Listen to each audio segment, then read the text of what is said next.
Champs. Beats in the hood. This is Buju Banton. Catch me live here on Drink Champs with Nori and EFN, the best. Going on, make sure you check out the Stress Nuts. DJ Nelson, what up? Drink Champs. Make some noise. Drink Champs.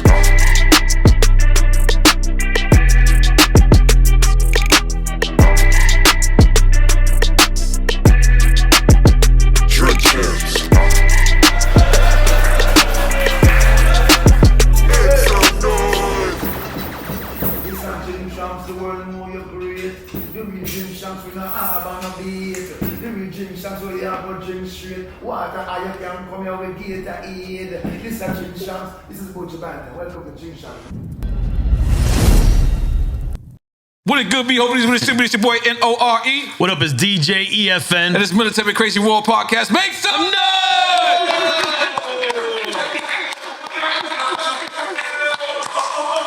And when I tell you we started this show, we wanted to, pay love and pay homage to legends and icons, people that came before us and people that's holding it down.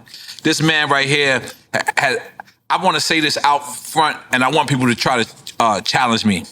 This man might be the greatest performer on earth. Notice I didn't say greatest reggae performer or dancehall performer or Jamaican performer. I said one of the greatest performer on earth. No man wants to go on stage after him. We researched his music, and when I tell you, Rasta, the man, them right there, since we've been doing this for 8 years, we'll waste one day on someone's music and go research it. Me and Rasta, man, listened to this man for 5 days straight. We couldn't stop listening. We couldn't stop. Because the man, like when I listen to that phrase, the man them, he's the man them. I know that people call him the king. He doesn't like being called the king because he's a humble servant. True. But I tell you like this, from the people, you are a king to us. You just sold out New York City, 36,000, 2 shows. First reggae artist to ever do that by himself. He also, in 1 year, sold more singles than Bob Marley. He is a legend, an icon of an icon. In case you don't know who we talking about the one and only Buju motherfucking Banton!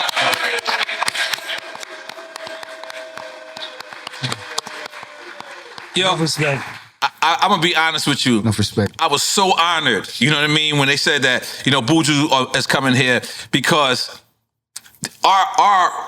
our show is about giving people flowers when they're alive, giving people their praises, and you are somebody that, you deserve this, man. Like, you deserve, like, what you're doing and continue to inspire. But let's talk about when you first came home from jail, right? It was a moment in the airport, right, where the people rushed you, right? And I can tell you're a man of the people, but you also was a man of privacy. I can tell. Yeah. No, that was a very, very, very painful, traumatic, but surreal moment, Right. Touching the soil of Jamaica after so many tribulation, and seeing the masses crowding at the airports. You don't want anyone to feel like you don't appreciate their effort in giving you a warm welcome home. Right. But you still wanted a modicum of place, process. Right. All that was happening. Right. A lot to unpack there. Yeah. And you came home diesel too. Well, I'm under a workout.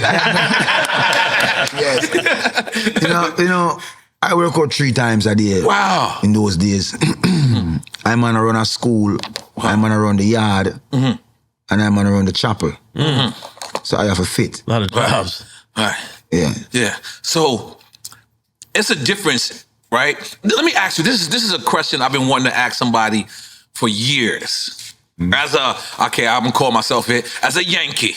Yeah. Right? What is the difference between dancehall and reggae? Dancehall is where the younger people express themselves. We get more sexualized. We get more slangy.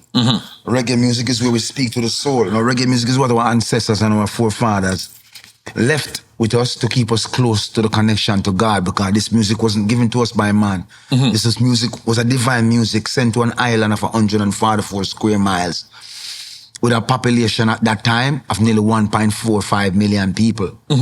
But their struggles and their tenacity to withstand these struggles was so much so that the Father himself saw it fitting for them to be blessed with a music of their own, to express their ideas and ideology and their pain and their praises. And so reggae music was born by the great stalwarts. First we had Count Machuke, and then we have King Stitch, Big U, the U-Roy, the I-Roy, we have the Bob Marley, we have the Peter Tosh, we have the Burning Spears, and we have countless other groups, the Scatterlights, the Heptones, the Techniques. We had many great stalwarts who came along, who understood the assignment. You understand? And that's why reggae music is here now, because they understood the assignment. Now, we came along as a later generation of musicians who knew that our predecessors understood the assignment and we needed to understand the assignment. So I see myself as the last of the Mohicans in the reggae music sphere, who come with that old school knowledge, who knows that this music must feed my people, educate them, uplift them, eradicate negativity from their minds, and allow them to whine at the same time. It's a great balance. So let me just tell you, you know, I live by a bunch of white neighbors. Wow. Bunch of white people. And it's two things I like to do.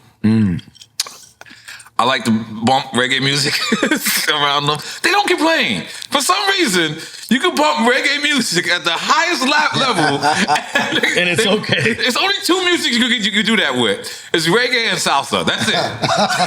It's like they won't. But it's I see the difference. Like, and I'm bouncing all over the place. Like, when you first entered the game and then you became Rasta, and it seems like the music became more conscious. Was that like? I wouldn't say I became. Okay. I would say I show you who I was supposed to be. It was always You can't became. Okay. You can't become something you aren't, because you're gonna go back to what you was. However, who we're supposed to be is what we're supposed to be, and we can't change that. However, we enter the door is just a precursor. To get our foot into the door. Because I see myself as a servant, you know. No? You know? One day, my mom said to me, I think you need to go live with your father. And after living with my father for 6 months, my stepmom, out of the blue, decided, my school time was 12 o'clock. And about, I think it was 10:30, 11 o'clock, she decided she wants to send me to the shop. I didn't know why. But anyway, I took the bag and I took the money and I went through the door and I was walking to the shop. And there was a mango tree on the car park. And from afar, I spot this mango. It was so red. I kept looking at it. And the spirit came to me and said, climb this tree. Sit in it. Eat this mango. Don't come out until you're finished. You know, I put the bag in my pocket and I climbed the tree. And I ate the mango. When I dropped the seed on the ground, a car pulled up under the mango tree. And the door opened and a voice said, Juvenile, you know Clementine? And I looked down. I said, Bumba Clad. Yeah, I know Clementine. Shh, slide out of the tree. It wasn't 3 days later till I realized how much bruised I am on my legs. This was Shabarangs calling me out of a tree. To go and call Clementine. So I run to Clementine and I said, yo, Shabarangs sold it to you. Those days they called me Buck, because I was a, troublemaker, so to speak. He said, Buck, bring him round from the back car park. So I run, go back to the top car park and say, Shabarangs. I'm saying, you must drive, go around there, so where you see a big water tank, you turn right. I'm going to meet you around there. So I sat there and watched these two entertainers, megastar Shabarangs, Clementine. talking, you know. And they're getting ready to go to this fete. And he said to me, no, Clement Harris said to me, Buck, later. And Shabarang said, no, bring the soldier. So I sat in a car now with the driver, Shabarang's up front, Clement Harris there, and I was over here. But before I went into the car, he pulled a bottle of honey and he walked over to me and he said, hold this. And I was holding the cork. And he poured the honey into the cork. And he put his finger into it and put it around his joint and started smoking. I said to him, why you do that? He said, to keep the vibe smooth. Yo, holy shit. Yo, But I knew right there and then it was a spiritual thing. Because my love for dancehall and for Shabarang supersede so much things. Because back in the days, we had a sound system called Roadstar. And Roadstar used to play in our community. And when they play Shabarangs, it's crazy. Right. Because, you know, when I was growing up, there were a few entertainers who were worthy of my time. One was Major Worries. To me, Major Worries was a teacher of all of us. He was so advanced in his disposition and his lyrical delivery. And so, ironically, Little Twitch was a protege of Major Worries. Admiral Bailey was a protege of Major Worries. Shabba Ranks was a protege of Major Worries. And I became a protege of Major Worries through listening to Major Worries as a real rude boy. Because in Jamaica, in order to do this music, you have to be firm. Gotta be about that life, basically. Yeah. It's not about anything else, but you have to live your experience. And when people see, you know, that your experience is not far-fetched. You didn't create this thing to gain support, but you are really, this is you. Right. So we had those real brethren, Tayan, Rankin Tayan, you know, you name them. So these are men who, they didn't just have these names. Right. Louis Lepke, you know what I mean? So we are real rude boys in the thing. Because our experience was basically police brutality, gang warfare, you know what I mean? People trying to kill you, trying to defend yourself against that. People trying to hustle, people trying to make it. So we deal with struggles. We life surround that struggle of life to make it into somebody. So when the ranking call I from the tree, that was a turning point in my life to show I that I am truly a servant who come to serve the masses. Right. And even to this day, when we see each other, I would always remind him of that moment of you calling this little boy out of a mango tree. Shabba. Yes. Yes. And he never forgot. He never forgot. No. Oh. Shout out to the mango, too. Shout out to the mango. Every time. Man, come. So is it true that you had an album release party at SOBs and the man them come knock on the door? The man them always come fuck with I, man. But and it was Biggie Smalls? yeah, man. So I, man, sit down in a limousine. I wait for going to SOBs. And a virgin come knock on my limousine door in a Gucci sweater. When I went in the window, I said, what's up, brother? He say, hey, man, my name is Biggie Smalls. Can I come inside? I said, man, Biggie Smalls, I could have come in all day. And we brought him inside. Those days I was rolling with Lisa Cortez from Polygram. Right. Mercury. And he was already Biggie Smalls? He was already? No, he was on the up and coming. Up and coming, okay. He had the song Supercat yet? No. Not even. I didn't know that song. I didn't know any song of his, but I just, you know, I'm a nice person when it comes to musician because someone inspired me, so I must inspire someone else. So I wasn't going to be the person who's going to say no, because I'm not this asshole, you know what I mean? So this, I didn't know who he was. It wasn't until when Lisa Cortez came to SOB, she said, oh, you met Biggie Smalls? I said, oh yeah, I just brought him inside and we just chill and have a good time. Never seen him again from that. Yeah. But goddamn it. The world is like that. Yeah. At least you got to see him and got to see him humble because, I mean, you're a legend, man. Like, and you know he's Jamaican, so he was probably. Yeah, well, you know, when Biggie came to Jamaica, he came in a wheelchair. Oh wow, that's right. He had an accident. And it's the most gunshot he has ever heard in his life. I say that all the time. I'm gonna say that guy. Because when he was performing, they was looking shots. Well, the only person who get more respect than Biggie Small in Jamaica, two persons. We love a DMX DMX, okay. And the last person Rest in went peace. all out for in Jamaica, all island, all out was 50 Cent, you know, 50 many Cent. men. Okay. The Don himself sent 50 Cent on the stage and Zeke's. Yeah, sent him and tell him, go on the stage now, we're ready for many men, you know. Right. He went up there and sing it and it was all out, you know. Was Busta Rhymes your first rap feature? Yeah, because Busta Rhymes used to hang out with Loose Cannon and them and they put us together to do a song together and we used to drive go over his mother basement. Long Island. In Long Island. Yeah. So this is where we do Wicked Doc. You know what I mean? But, you know what I mean? Busta a real youth. Yeah. The Busta I know, a real youth, real bad man. Yeah. And I heard that y'all kept going back in the sessions. Like, Yeah, because we have to get it right. right. Yes, we have to get it right. Yo. Sound like a session with Busta. Yes. We're in the basement in his mom's basement in Long Island. Yeah, and then man. you were I staying in have the to hold it city. down. So we drive from Manhattan. From Manhattan. So we staying at West 49th and Broadway. So we used to drive all the way over to Long Island and no matter what, got to take me back to the hood. Okay. So let me ask you, because I've been watching and watching and watching. You said something that was very interesting. You said Afrobeats gives props back to reggae, to dancehall. Do they? I thought I heard you so. say that. I don't think they do. No, I never said that. I said they Oh, I don't thought- give fucking props back to dancehall and reggae. Oh, my bad. I heard it wrong. Now you really dyslexic.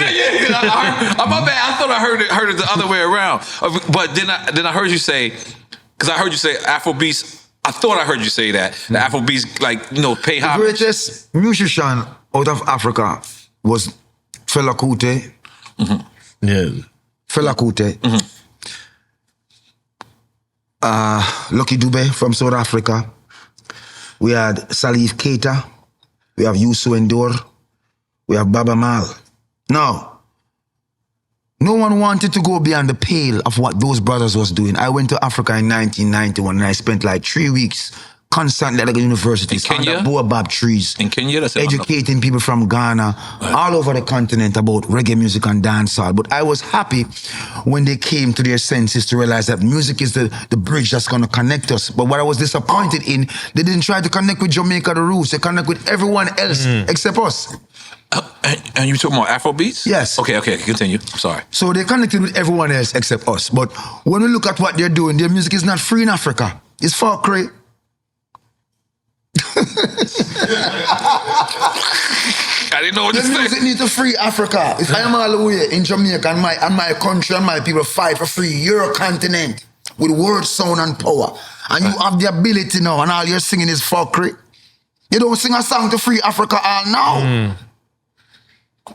We need them bringing this to the forefront of your mind, but we desire more from them. You want the money? Go get it. But what's going to be said about you later on and your posterity? You didn't make any impact. So, reggae music still stands predominant. It is still the king's music. Yes.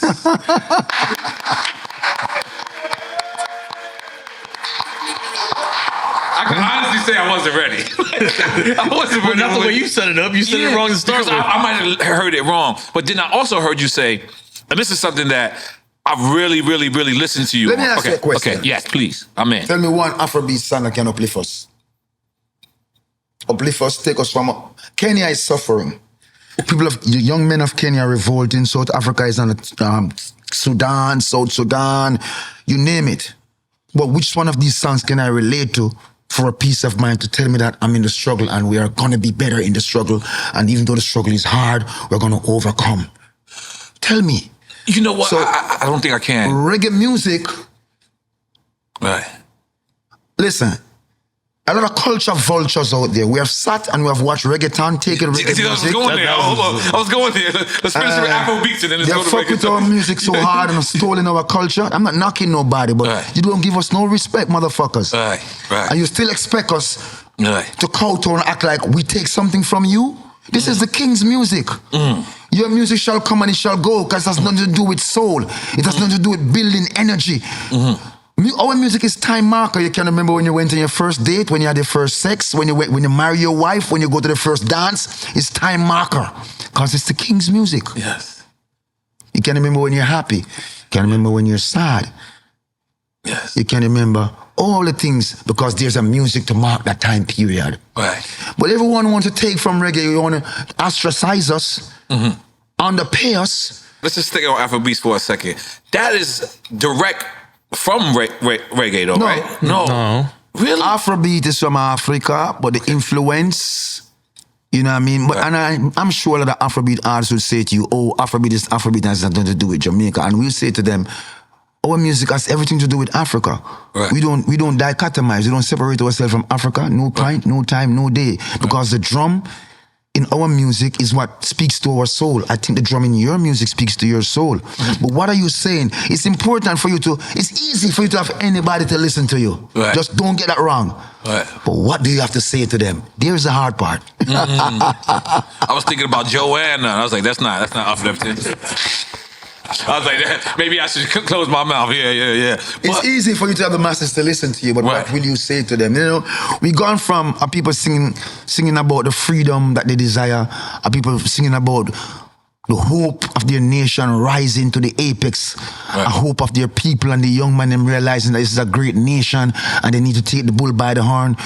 To someone people want to plunge us back 45 years, 55 years to where it was peons. Now, if you look in sub-Saharan Africa, we see Africa rising up.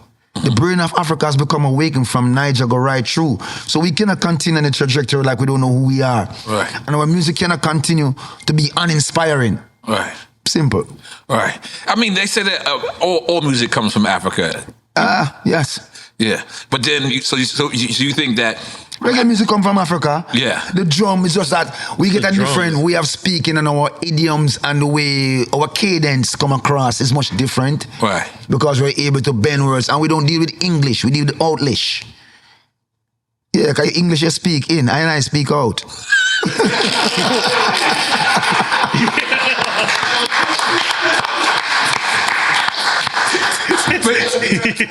but that's the beauty about listening to your music is I'm sorry. It's not just you could dance to, like, you actually schooling people. Like, what's the name of the record that reminds me of the Nas record? When you talk about guns, damn, hold on, I got it written down. Yeah. So you ever heard the record that Nas had called "I Gave You Power"? Yeah. Where he's talking about a gun. Was that record inspired by that? Mr. Nine, I grew up in a culture where those with a gun think they have the power. Gunman. No, it can be police, it can be soldiers. Those generally with the gun think they're so powerful. Right.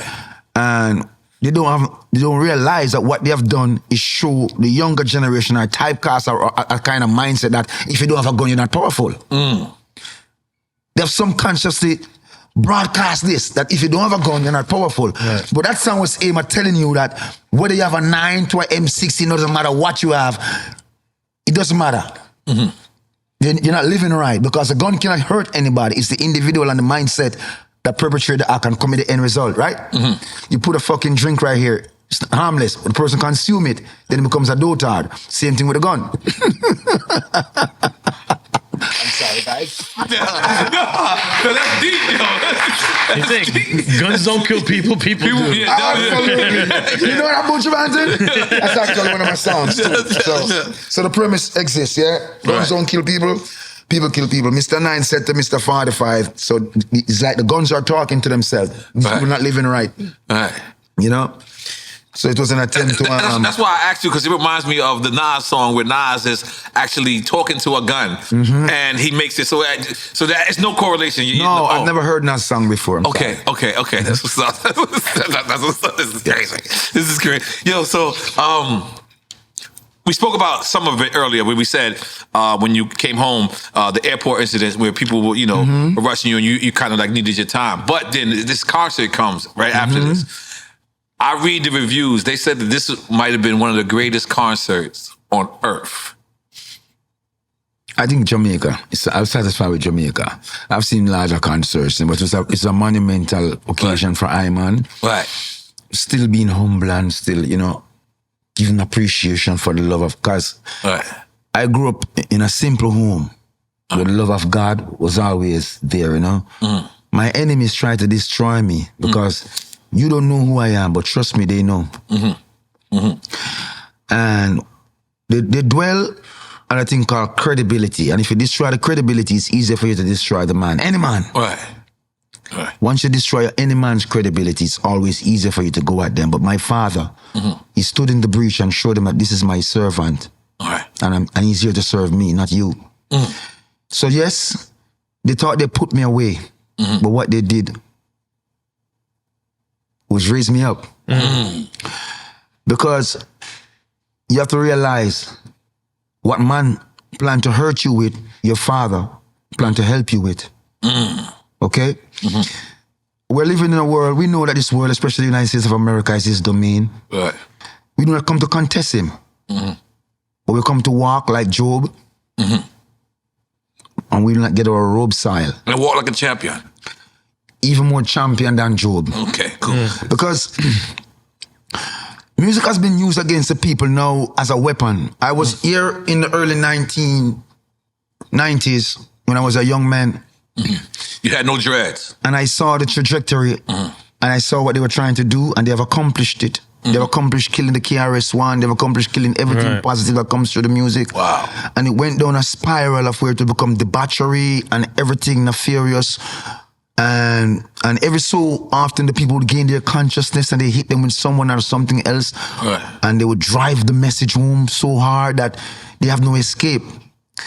We are fortunate enough to be on an island where we can extricate ourselves from these circumstances, yet cultivate an identity of our own and a spiritual awareness of our own and a firmness to take us through this struggle.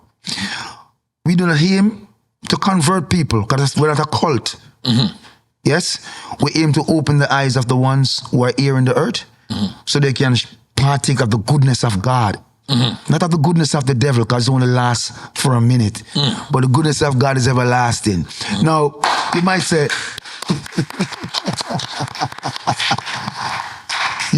well, what is reggae music, or how does reggae music play a part in this? And I would say to you, music is here to teach us one lesson. If music is the only thing that shall never die, ask yourself, why do you get tired of some music in 2 months? Something is wrong. Ooh. That's Be timeless. It should be timeless, right? Yeah. Right. Good. It's not anymore. So what's happening? It's disposable. Disposable music, yes. Music is never disposable. The artists are disposable. Ooh.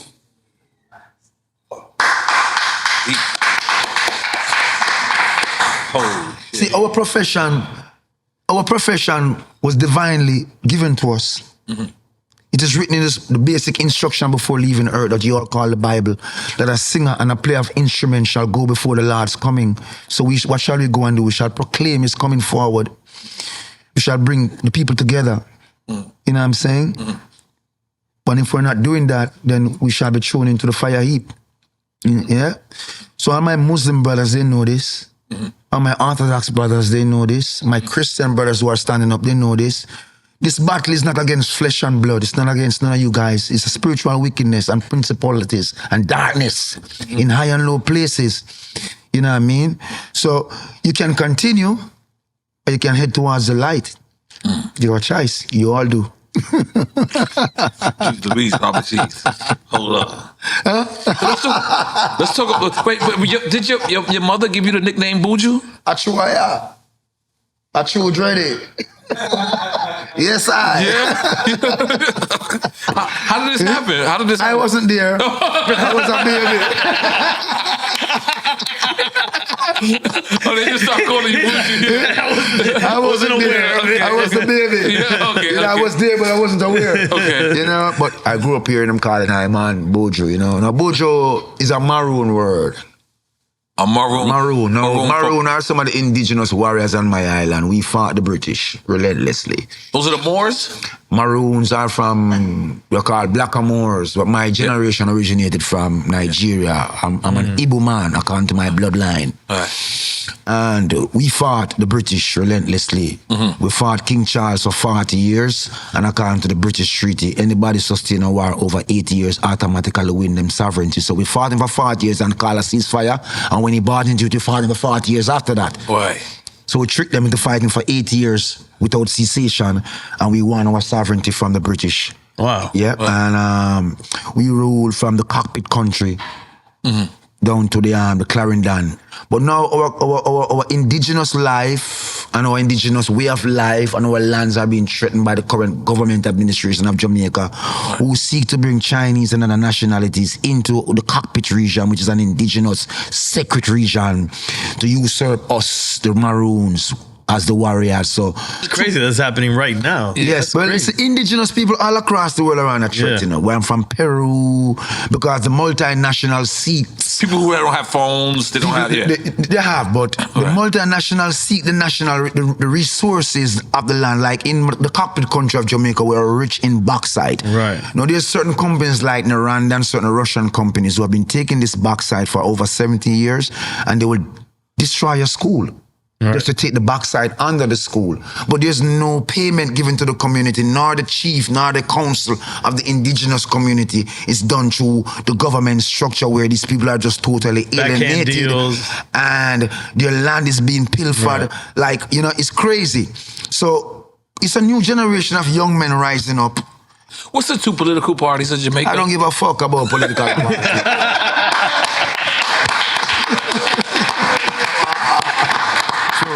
That should be one of the political parties. you know, because you see, it's two sides of the same kind. Yeah, absolutely. We hope for change and we hope say, but you have to understand that a country is basically a corporation which an elected official as a CEO. Yep. A lot of people think a prime minister run a country, but you have to understand that these motherfuckers are CEO of the company called the country. It's the board. And my board members, they have to answer. Right. Sometimes these board members are so powerful that these assholes shit in their pants when they get a phone call from these motherfuckers. You can't tell me that in the Caribbean, we cannot improve our standard of living for our people. And as a disaster, I'm gonna run going out begging left, right, and center. And these are the same motherfuckers who have came into politics with $3,000 in their bank account US and leaving politics with 600,000 million. Yeah. So where this millions come from? But the Caribbean people are so passive. I think they put something in our water over the years. We're not fighting anymore. We're accepting. We're not standing up anymore. We're laying down. Right. And these motherfuckers we call our politicians, the real criminals and the real crooks, they're having a blast. Because there's no check and balance. Check and balance don't come from your cronies. Check and balance come from people who feel the pain. Right. And that's why you see what, like even in Kenya, they were taken aback. They didn't know that the young men and the young women of Kenya had their ducks so much in a row that they could tell each politician what they owned and where they live and where the investments were. That shook them. So we realize that, you know, in the region, we have to do better as the leaders. We need to stop elect people based on their skin color and them being charming. It should be on your mandate. And we have to hold your feet to the fire to accomplish what you promised. Simple. And coming from the islands that historically were the ones fighting. Listen, the islands fought, listen, the first island that fought to free us was Haiti. Haiti. And where's Haiti today? Exactly. Even most Caribbean countries will look at Haiti in disgust because they don't see themselves as standing with them brother, the first nation to fight for free us. And you ask yourself, why is Haiti suffering so much? And why are my Haitian brothers under so much pressure? You know why? Because they stand up against the giant who they should have bowed to and they refuse. Right. And everyone wants them to bow. Haiti, do not bow. Keep standing up. We stand with you. Yep.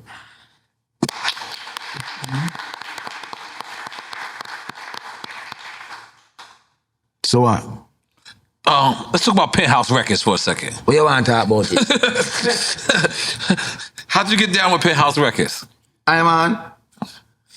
Well, Penthouse Records is a store where I used to live Chancery Lane, downtown Kingston. Oh my ganja there. Everybody has smoke except Yeah. Come on, give me a blood clot time. You can smoke. You can smoke. Take a roll of time.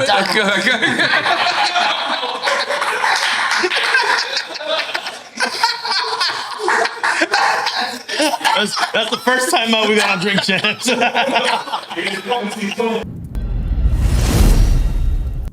As many of y'all know, Drink Champs wants to give flowers while people are here to receive them. Giving flowers and celebrating our legends while they can still smell them. We have partnered with What the Flower to create this movement where everyone can give flowers to the legends in their lives. You can now order a custom flower box for the someone you want to show appreciation to by visiting www.wtflowers.com and place your orders now. That's hard as fuck. What were we talking about? What was Penthouse. Penthouse Records, yes. Roll again. Yes. So, you want to hear about Penthouse? Yes. So, in 1986, August the 17th, I went to Blue Mountain Records, right? I was in a taxi with Henry. Henry was a taxi driver with Clement Ira. Clement Ira was my protege. It's like, in those days, I used to DJ on sound systems, yeah? Mm-hmm. Mm-hmm. And I used to jump on the sound system truck like Friday, and I wouldn't come back home until Sunday. Wow. Yeah, I would DJ Friday night, Saturday night, and I'd come back home Sunday or Monday morning, yeah? All right. I used to work on a sound system called Rambo International, and then I started working on Sweet Love. Mm-hmm. Now, Sweet Love sound system was owned by Flower Gun, a very popular DJ. Mm-hmm. We run things don't run away. Anything we do, it after Red Dragon. Flower Gun's brother was Red Dragon. Right. So Red Dragon sing, Duck, every person you feel wine and come up, Duck, every person you, all never. So Red Dragon, to me, was the baddest motherfucker as a DJ. So but my role was to warm the dance up. You rolled that shit mad quick, I ain't gonna lie. You know like? He said like this. He did one thing. It was good. That shit was magic. So, by the way, let me tell you something. The whole time I was like, I gotta watch how he rolled a Smith today. I gotta watch. So I've been waiting for this whole moment. Go ahead. I'm sorry. My role was to warm the dance up. I used to, as a young entertainer, I used to be with an entertainer called Terry Ganzi. So it used to be Buju Banton, Terry Ganzi, Daddy Lizard, Clement Ira, Flower Gun, Red Dragon, Sanchez, Red Rose, you know, and, you know. So one day, the rain was falling, and Clement Ira said, give me back your lighter. Yeah, no problem. He's going to Blue Mountain Records, and he wants me to come. Now, the guy at Blue Mountain Records was a true revolutionary. His name is Omar Harris. He was very instrumental in the Brixton riots. Revolutionary, and I loved him. So Brixton in London? Yeah. Okay. But I used to go to school, right? So every time I leave school, or before I go to school, I go by the studio. I used to, in my car key or my bag used to be in front of me, but this guy would call me, come here, let me see a book. And take my book bag and go through my book bag and shit. I'm like, fuck this guy up. He was shaking you down? But he liked my style. Right. I didn't know that. Anyway. One day I went there and the rain was falling. And Clement Ira was in the studio and he was saying he was going to Penthouse Records. And Omar Harris looked at Clement Ira and said, take Buju with you so we can have an experience of what a studio looked like. I was 16 years old. I didn't see what a studio looked like yet. But I was DJing in the dancehall and the microphone and you would never tell. So they took me to the studio, and when they went to the studio, you know, I saw all these guys inside with big fucking chains and shit. I became nervous. You know? And I said, hey, who's that? I said, that's Little Lenny. Then those days, Little Lenny had the biggest song in Jamaica called Gun in a Baggie. She have the gun in a baggie, giggy. I said, fuck, that's Little Lenny right there. And who's that one over there? I said, that's Little Kirk. Whoa, that's Little Kirk. Whoa. Oh, before Little Wayne, you had Little Lenny and Little Kirk. Okay. Little Wayne wasn't born yet. Yeah. He was still little. But Lil was born already. Come on the yard. Go ahead. Anyway, Clement Ira said to Robert French. Robert French was a big singer in Jamaica, and he invited Clement Ira to the studio. Clement Ira said to Robert French, this is a DJ named Buju. I want you to hear him. And they laughed at my name. I can remember Tony Kelly was the engineer. And they said to me, oh, this guy finished recording. They said, Clement said, you want to hear what he sounds like? And Robert French said, yes. So Tony Kelly said to me, go around there, you put the headphones on, and when you see that red light come on, that's your cue. And I went around there, I put the headphones on, and they turned on this red light, and that was my cue. And I closed my eyes, immersed myself, deliver one of the best lyrics I know I had stored in my cranium. When I opened my eyes, the whole studio was in fucking, it was like, I'm like, they like it. It was acapella or was it over a beat? Over a fucking beat. That was my first song I ever did. One take. I sang for 3 minutes, 45 seconds straight. No stop. But in those days also, we had dub plates. Right. And dub plates were live. So you go to the studio and the record will be cutting right while you're singing it. So you can't make no mistake. Right. So if the dub plate is 3 minutes, you got to be singing for 3 minutes with no mistake, or else you don't get paid. So with that mindset, I was able to go inside the studio and do that song. And it's called Rollout for my very first song. It was released in Toronto on All Stars. Right. Yeah, so that was my first exposure to Penthouse. Now, trying to get back to Penthouse was difficult. So I would leave school every day and I would go by 56 Slipen Road. No, I would go by Techniques Record downtown Kingston because my school was downtown and we are Spangler, so we'll go up on the avenue, in our area there. And I would go to Techniques and Mr. Winston Riley had 2 sons, Kurt Riley, Donahue, and a couple of friends like Mitch, Ainsworth. We were young men, you know. And one day I was there and I met this guy called Cableton.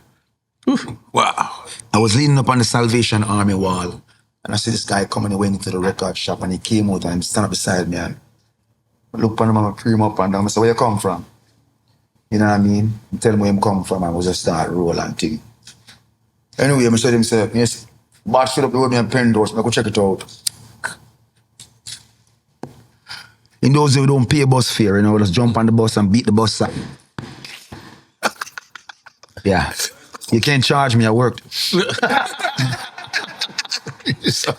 So went to Penthouse and this guy would not let us in. This guy, the gate man. Anyway, you know, we keep going back and it was a tussle. But then I recorded a song done by for Mr. Winston Riley, who owned Techniques Records through the downtown called Stamina Daddy. And this song take off in Portmore, which is a different province. And there was this engineer who worked at Penthouse by the name of Stumpy, who knew about this song and what it was doing in that part of the island. Right. And he heard how I was at the gate. And he told him to let me in. But Donovan Germain wasn't there. And they weren't really having it because the gate man who was there, I used to spar with some junglers and one named Junior Vibe. I licked down the gate man because he wouldn't let her in. So I licked him down with a big stone. Oh God, I wasn't ready. So when the boss here say I licked down him gate man, they go on nothing to do with that. Anyway, Stumpy play my cars and I go inside there and I sing a song for them man for dead. Make them know we not see no lead. Gunshot for bust up in an informer head. And I sing the next song for them named Jackie and Jason, Gamp and Price, big up on yourself. Yeah? So, they gave her a year. And then Dave Kelly liked my writing style. And he started picking me up in the ghetto. Come in the ghetto, come pick her up. So now they're bringing you to the studio. Yeah, and then we know when I start come in the ghetto, come pick her up and take her to various dances and various barbecues and various concerts that them offer, so I could hone my skills, you know. So that was my first introduction to Penthouse. I still never meet Donovan Germain until about 6, 7 to 8 months later when he come and he hear my music. And first thing he said was, this cannot be put out on his label because it was too rough. So we asked him for a label and he gave us a label called Rude Boy Kelly, and that was it. And that was under Penthouse? Subsidiary. Yeah. Oh, wow.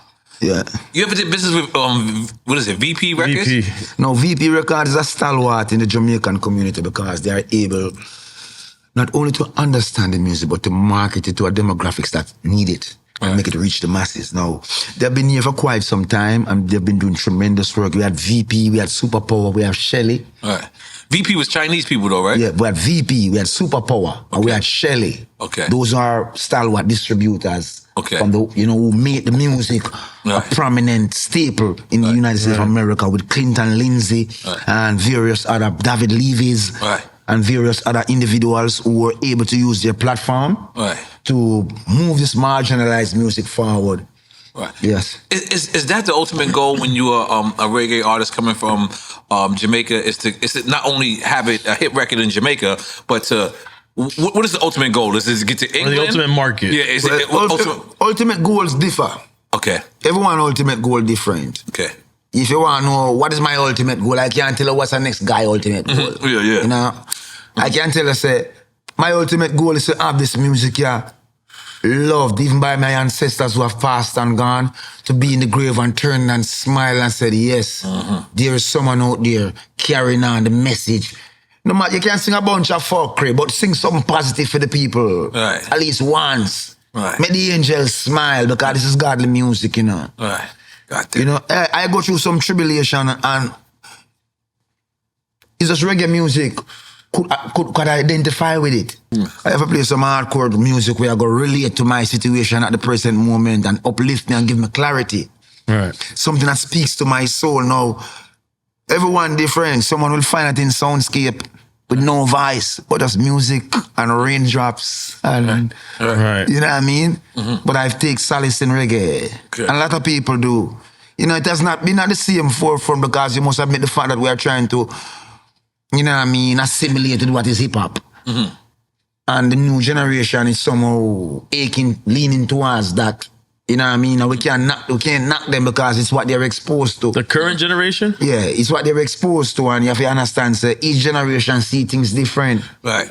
We have to also hope that in time, at least one or two of them will come around to the reality that you're assimilating, you're not originating and creating and keeping your original consistency abundant. Because if someone wants to invest in our culture and you're going to spend your money with a rap artist and you say you want something different, why would I send to Jamaica to get someone to rap on my track? I want someone to spit on my track from Jamaica, not rap on my shit. I can send to Memphis, anywhere, Los Angeles, and someone to rap on my shit. But I send my shit to Jamaica for someone for a difference. Because I want that hardcore feeling, you know what I mean? I love this guy, man. So, hold on. In those, so I don't know if you remember being a part of this compilation. I lied. How about that? So you're on this compilation. I got this when I was in high school. Let me see it. Here. How about this? And it was introducing dancehall artists over hip-hop beats. Mattress. Yeah, why everything we're going to foreign at the yard to get the DM? That's all? That's the only one you got on there. I have one named Boom, what is? Boom, Buju Banton, that. Them a fight. I mean, what I want them on Red Fox. Nah, the ranks. The tape is crazy. Captain Remo, blouse and skirt, Remo there.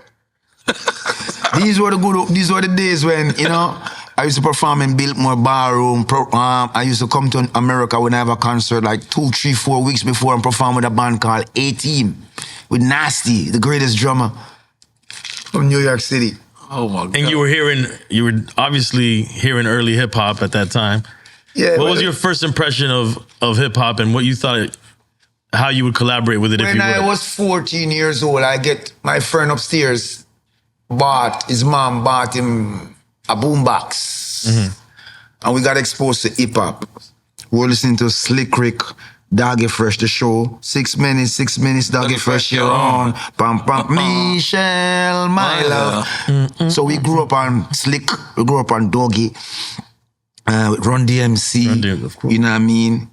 So hip hop has always been influential, but then when I start delving into the history of hip hop and realize that Kool Herc, who was a DJ, was a Jamaican, used to make the fusion more palatable, I said, okay, the dynamics make sense. Right. You understand? So we embrace it. I don't fuck with too much rapper. I have a couple rapper friends. You know what I mean? Like Fat Joe. Yes. Right. My brother. Yeah, but I can't name no more. Yeah. no, but I tell you this. On your release, I remember looking at social media and everyone being so happy that you came home. Like it was a universal love. It was a painful moment. Right. Not only for me, but for the entire music fraternity and to all my fans. For that pain, I want to apologize to them because I never want to see them cry over me. Right. I remember seeing footage of that concert, and I remember seeing ladies just saying, man, I just love Buju. Like, and I'm just sitting there, and then you know how they do behind the scenes thing of like the concerts and shit like that. And I just remember the cameras backstage. going, and people just expressing their love for you. This is the first concert I'm talking about where you came home, and I was just like, damn. I wonder, did you see that? I don't get a chance to see a lot of things, but the love is reciprocal, you know. Okay. It's reciprocated because I love my people, I love all people, black, white, no matter, just as long as you understand, say love is love. Love no color. Right. You know, we've been separated along so many lines, racial, political, gender. Right. We've been separated along so many lines. Everyone know where Buju Banton fuck with from where him don't fuck with. Right. You know what I mean? Right. So I just want the people to understand, say, when I man come forward, I don't come for judge you. I come for love you, I man just come for love your dreadlock with this music, Right.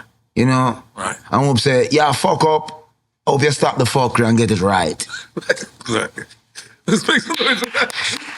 Yo, we want you to know our show is about giving people their flowers while they're around. We want to tell you how dope you are. We want to tell you how iconic you are. And we want to give you your flowers face to face, man to man.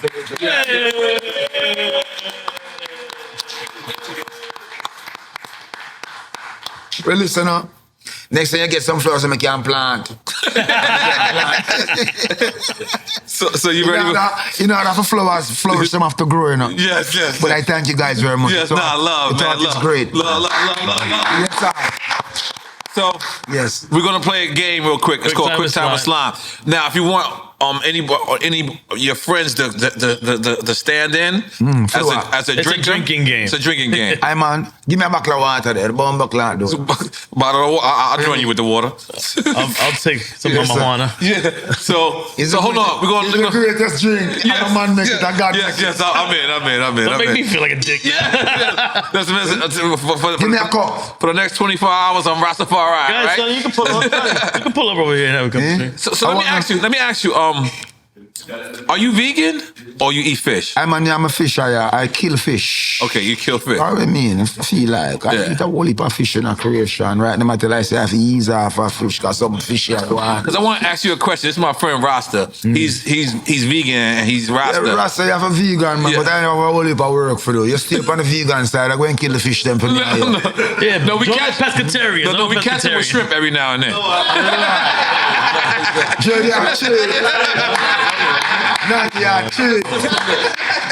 Cheat openly, Natty. Cheat openly. Don't hide and cheat. Okay.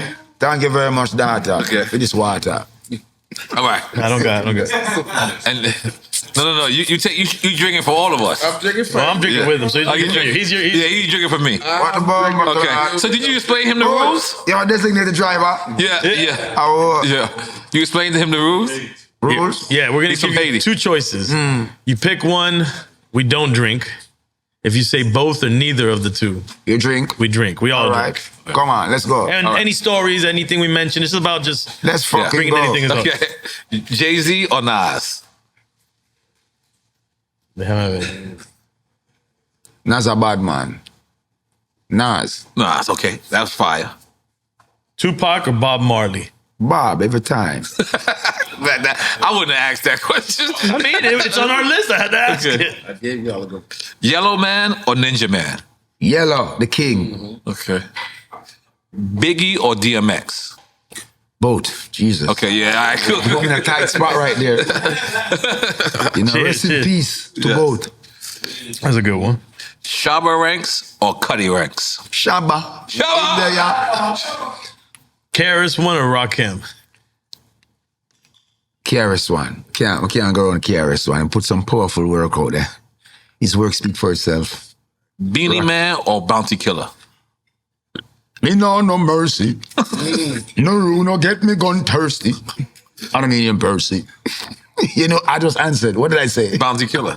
It's the voice. Yeah, he did it too deep. So Yeah. Any stories though? You got bounty stories for days. No. Radley Priceless is the best. You know. That's his real name? I call him Priceless. Okay. His name is Rodney Price. Okay. But there's no price on such an individual. He's priceless. Okay. You know what I mean? That's my story, and it's the best. It is the best. Red Dragon or Sanchez? No, Sanchez and Red Dragon is two different personalities. One is a singer and one is a DJ. So the dichotomy, you have to choose Sanchez in a singer category and Red Dragon a DJ category. So in this particular stage, I choose both. Take a drink. Where did you see that? I made it up.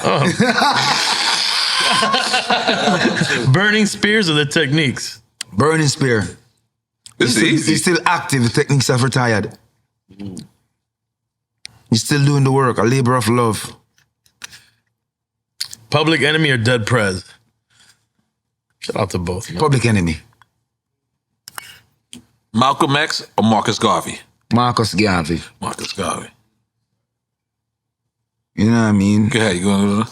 They refused to come together with Marcus Garvey to share in the same ideology, and they all tried to railroad him in this blood clot. Marcus Garvey is Jamaican, correct? Yeah, they all tried to railroad him. All of them try to railroad him. From the NAACP come right through. We know the history, and we can't fool it. I don't know all about black people. They all about black people in America. They are one of the main reasons why we did not come together to be bigger than we was, because they were partisan and infiltrated by outside forces with outside agenda to fight against the soapbox doctrine, as they call it, Marcus. Soapbox doctrine. Soapbox doctrine. Yeah. But this philosophy and opinion shines through even to this day. Yeah. Where's theirs? Yes. Wow. What the fuck is that? Shit. That's my shit. It's your secret message. Gregory Isaac or Peter Tosh? Both. Oh my God, brothers. Go ahead. You know, Gregory Isaac and me, we share the same birthday, right? Same birthday.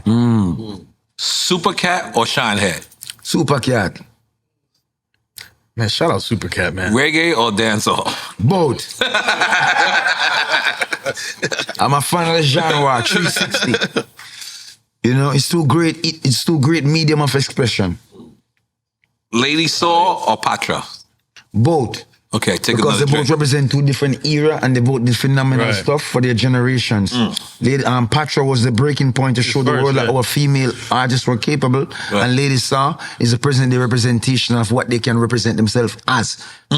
Both dope too. Very dope. And both spectacular in their own way. Yeah. Erykah Badu or Lauryn Hill? Both. Drink up. He's making this drink. You guys are gonna drunk today. I think you're drinking bitters though. You're tricking the crowd. No. Welcome to try. Wait, but by the way, bitters is very strong. You gave me bitters, right? It's a root drink though. It's I'm a root drink. drink champion because I'm having water. That's right. That's facts. That's facts. Drink like a champion. Okay. Shatas or Third World Cop? Two different dynamics. One depict an era which I would love to forget, and the other depict an era which I embrace. Okay. Which one is that? So, Third World Cop, I mean, Dancehall Queen, right? Dancehall Queen depicts an era where it's just fun, showing you the growth. Shatas. And Shatters, right? Okay, yeah. Dancehall Queen depict an era when the music is growing, budding, and it shows you an end result of what it comes out to be. In Shatters, we see a culture, a Bremen gun culture, which is on the horizon, and we all know where that end up. Yeah. No, when it comes to Jamaican movie, I like movie make I laugh. Cause my people funny and dramatic. You know what I mean? If you get them serious, they will be. But if I see something on the big screen, I want to see something where make I blood clot laugh, where I know say this a Jamaican. Right. A Jamaican would do that. A Jamaican would say that. You know, so we would do something. I don't want to brutality is everywhere, and people have been fed too much trauma. Right. I don't like it. Right. Nah. That's right. And you don't like no phones neither. You said you don't own no phones. No, I'm not to use it in a room, you know, because when you come to a room, if you don't have a phone, it's like you stand alone. I thought that lyric was crazy on trust. But we don't trust it. Yeah. We'll come back to that. Okay, Sean Paul or Shaggy?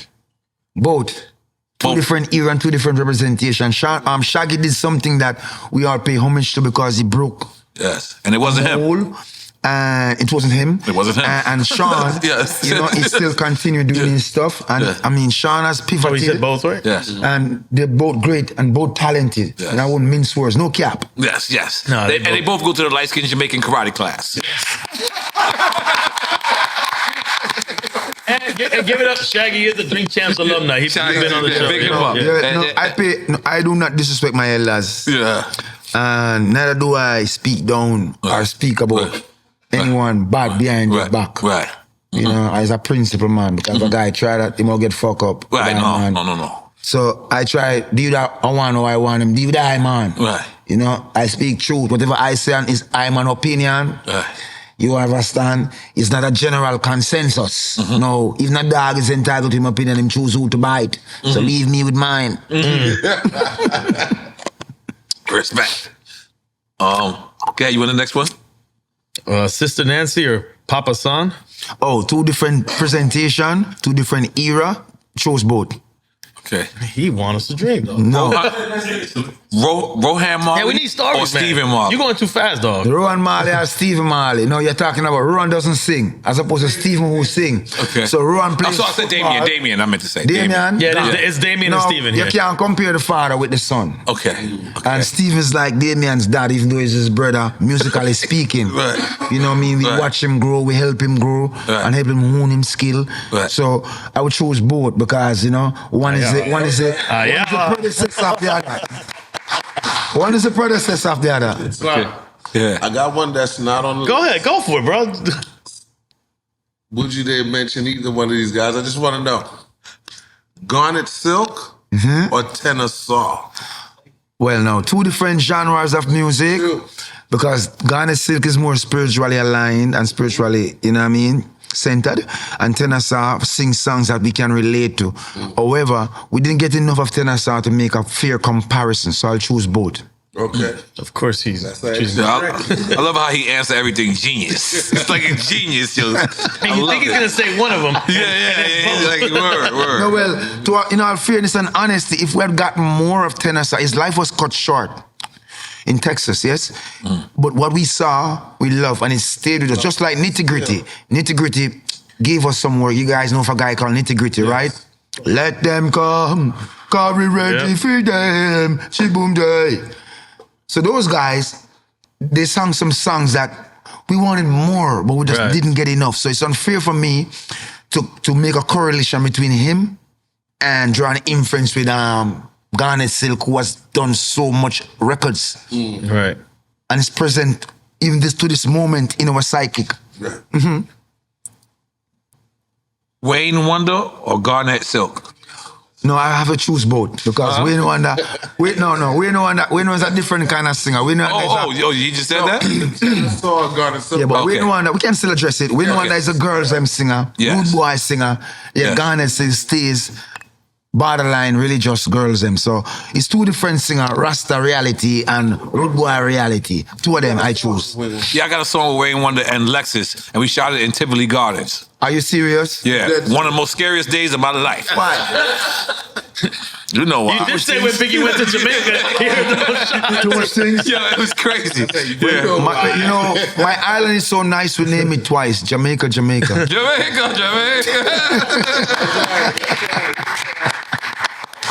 Wait, New York, boy, that's just mad. Okay.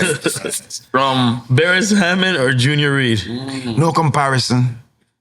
Two different genres of music, and I chose both because both have done exemplary work. Junior Reid, we grew up on from the Black Uhuru era, after Michael Rose, Ducky Simpson, and what's her name? You know? So we remember that, and we remember the impact of the One Blood to unify us all, black people all across America and Jamaica and the diaspora. And, you know, it's two different comparisons. I also remember Mr. Bersam and OD, the boss, as we call him and refer to him, as someone who's not only been a mentor to me, but a mentor to anyone who desires to enter the field of music. Right. And he's still consistent, still making music, and still able to be a guide rail to us because he's still alive. His respect to me. I can't put him in no category. So this is one of the categories. We are going to just say that Junior Reid is a great artist, tremendous, super, whatever. But please put Mr. Arman in a different category. Gotcha. Okay, thank you. I like that. Gotcha, yeah. So let me ask you, Cheers. what do you like more? Performing the record or making the record? Making the record. Making the record? Yes. I would have thought you just said performing. I would have lost that. Making the record is where I enjoy it before you do. So okay. I'm trying to think. Okay. So that's where I really have my fun. So then I can have an idea of what you're gonna enjoy. You know what I mean? So like before I really record a song, and someone say, "What's your favorite song?" I can't tell you because I haven't recorded it yet. So until it's gone, it's no longer my favorite. But I have to live with my music for a little bit and love my music. So when you get it, sometimes I watch to see the lines that people react to because those were the lines that really get me cracking up.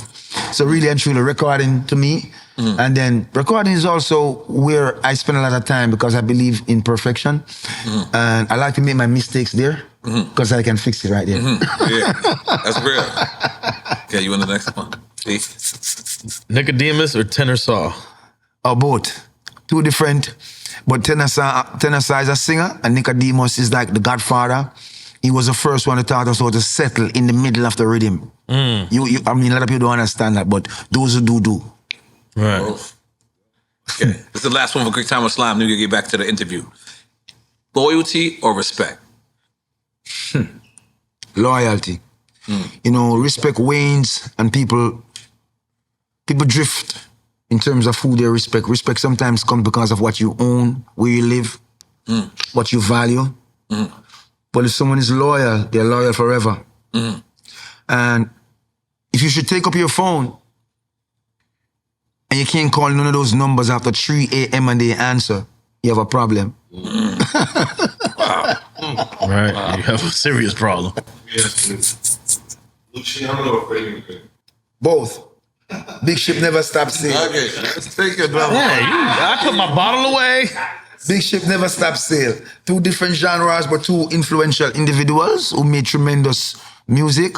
You know what I mean? And the world love and revere their work.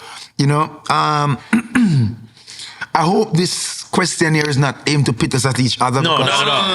It will never work in that sense because you're asking me about people who have made tremendous contributions. I mean, we're all created equally, but we're not equally appointed. Thank you. No, we bring up these names out of respect for everybody's involved, just to bring. We're all created equally, but we're equally appointed. Right. And for each one's appointment, I due respect. Jesus. That was hard.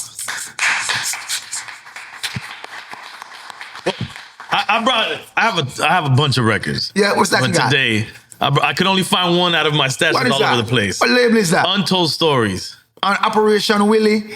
No, Operation Willie. No. Don't tell me I got the bootleg, man. No. So if you look at this label, you will see like someone wearing a condom, right?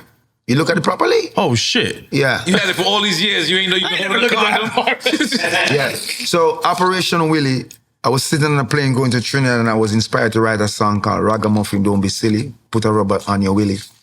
In those days, AIDS was on the horizon in Jamaica, but there was a stigma attached to it, and there were kids born with AIDS and they would be abandoned. Right. And there was this hospice that was taking care of them, and we became instrumental in making sure that these kids got everything. Their lifespan was very short, and we make sure that they have everything that they needed in that time. And this was the Operation Willie Foundation. Wow. So the record's raising money for that? Yes, the label. I created the label, and Operation Willie was on this label. And also I placed other songs on this label, and the proceeds go directly. I had to put money from my pocket into it, because, records, you know what I mean? So seeing that, you just brought me back to some of the works that we have done in the past. So Operation Willie put a condom on you. Willie. Operation Willie. Ragamuffin, don't be silly. Remember, rub up on your willy. Ears are go round and we don't want to catch it. Rude boy, don't be silly. Rub up on your willy. Ears are go round and we don't want. But you got 17 kids. Of course. He said, of course. Why not? Of course. I don't think you listen to yourself. Well, listen. I've got 16 sisters. I wasn't listening then. There's no Operation Willie for him. Yes, abort mission. So you got one of the most interesting nicknames besides Buju. Gargamel. Yeah. Now, that's from the Smurfs? Yeah, that was given to me by Wayne Wonder and Frankie Sly, because growing up I was a troublemaker. I was a rude boy, And I take talk from reading and she then, and I just do hurt. Right. And Gargamel was like the foul dude in the Smurfs? Yeah, he was the bad guy of the Smurfs. Yeah. Yeah. But they He was said trying to eat him? Huh? Yeah. He tried to eat the Smurfs? Yeah, man. Cook all the Smurfs. Look at blue people. So when they named you that, did you like it? You know, all nickname in a Jamaica thing. If you don't want a name to be stick on you in Jamaica, like it. You gotta like it. Because if you resent it, then it's yours. That's a mistake I made. I resented it. It's kind of a cool name, though. But over time, they keep calling me Gargamel. It sounds kind of dope. It does sound dope. And especially for people who didn't see the Smurfs, who doesn't know that that's an evil character. That just sounds like a very unique name, Gargamel. Like, you ain't gonna hear nobody else say that. Yeah, well, listen, split break. Okay, yeah, no problem.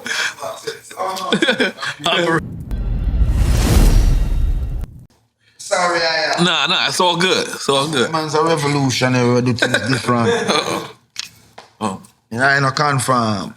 But in 1 year, you broke Bob Marley's record for the most number ones? Some hear them say all the time, but it's like them act like I supposed to be proud or something, but you know what I mean? Listen, let's be realistic.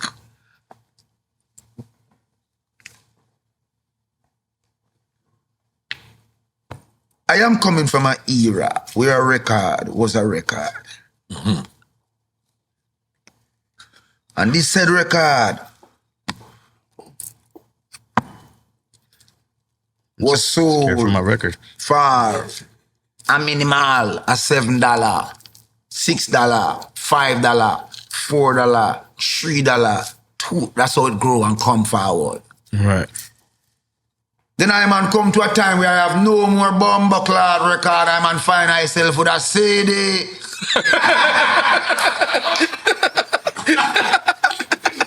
I man accept it. I man could have still hear my music. And I man still hold something to represent my ownership of the music when I listen to. Then I man go sleep and wake up and hear say I man have no record, no CD, but the music in the blood clot cloud. Shit. It's real. It's in the cloud. I gone from a stage of owning my music. I can play every time I blood clot want to a stage where if I have my phone on blood clot subscribe, I can't hear my music. When did this happen to me? And we all sit and laugh and think it's a blood clot joke. We want back with music. Real talk. I gotta take my music and put it in the cloud. And I can't get my music physically, play my music when I want to hear my music. Yet you're not paying nothing for my music. Pennies. Right. And then cost I pennies to make this blood clot. Right. You trick with it. Yeah. And the major players who supposed to speak up about this trickery and modern day blood clot robbery and stealing of intellectual property are silent. I would carry a box of blood clot record up the stage more than carry a phone full of blood. Because if I don't pay my phone bill, I don't have no music, you know. When you think about it, don't pay your phone bill. Apple don't give you no music. But I do want to preserve this record. But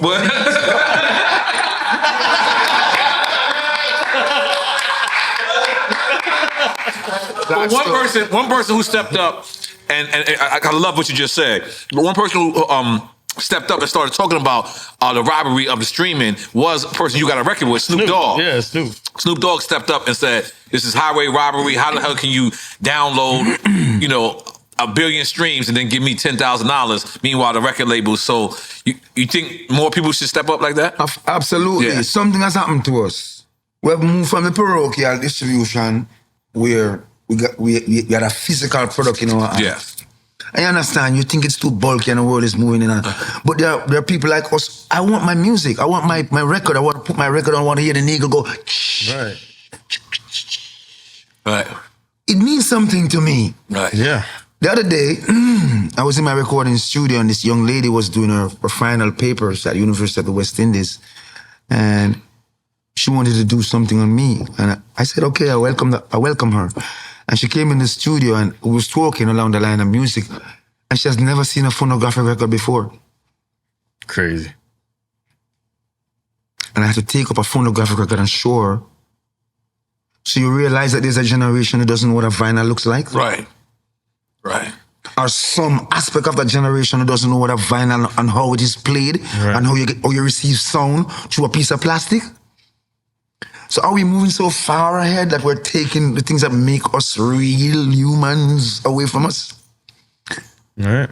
And what DJ Quick said, that the analog recording, which I think transfers on to vinyl and tape, there's an energy transfer that's there. You can't get that from the digital world. Right.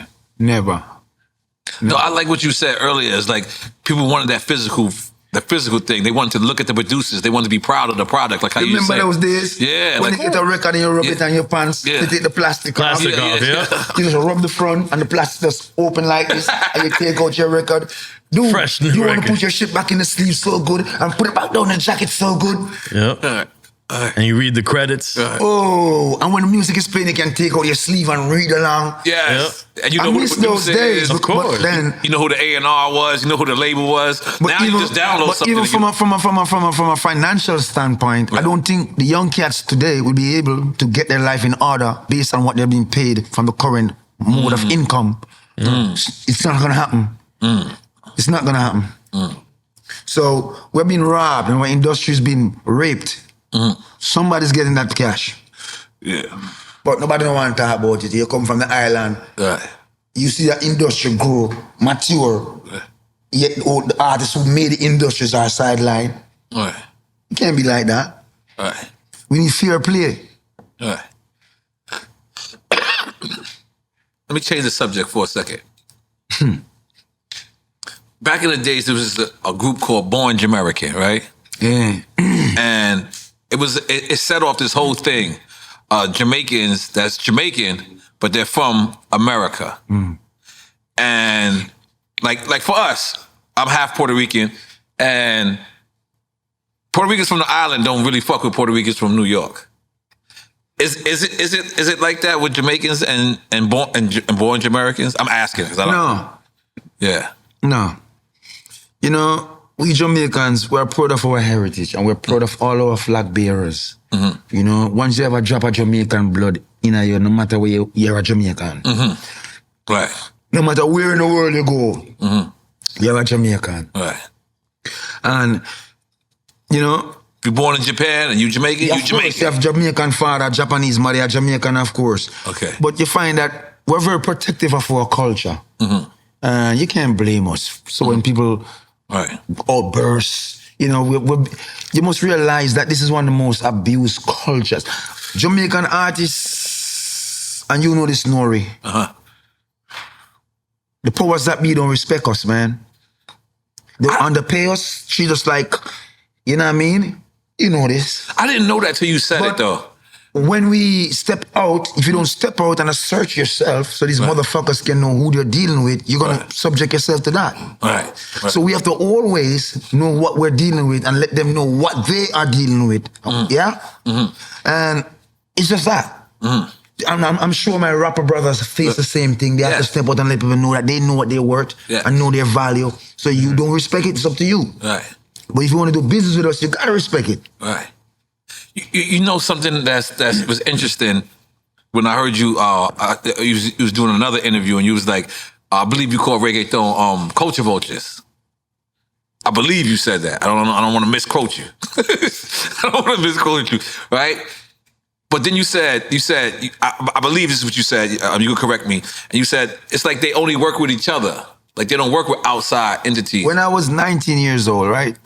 No, when I was 16 years old, I remember a song called Boom Boom Boom Mami Mandela El General, right? Yeah, from and Panama. The Panamanians, they show us love. Yeah. Because I went there. Right. And I met Buju Banton, who was the next forerunner. Wow. To, you know what I mean? But then the music went to Puerto Rico. Then the music went all about. And all of a sudden it's like, you created this shit. Then you want to take out, why do you think there's so many lawsuits currently from Jamaican producers with reggaeton? There's a major lawsuit right now with Steely and Clevie.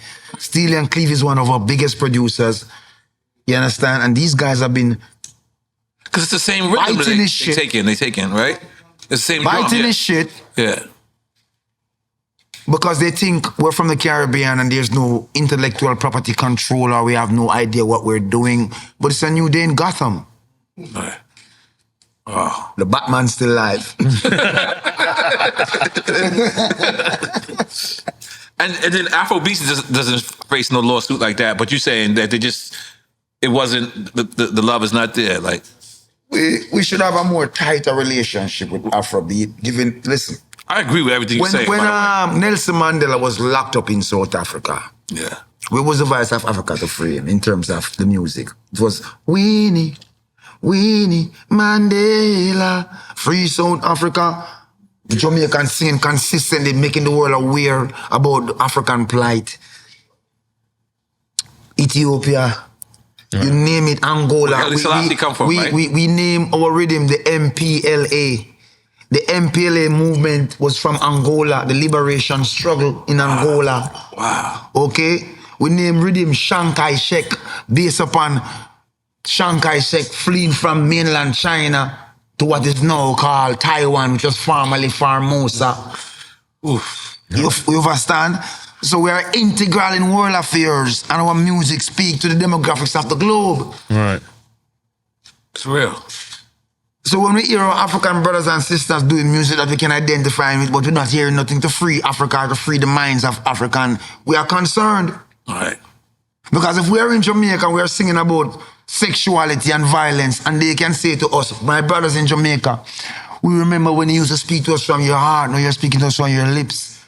And we have to pull ourselves up by the bootstrap. Then we must be able to speak to our brothers across the pond and say, my brothers, if we're lacking, pull us up. Mm-hmm. That's deep. That's one from blood clap. Yeah.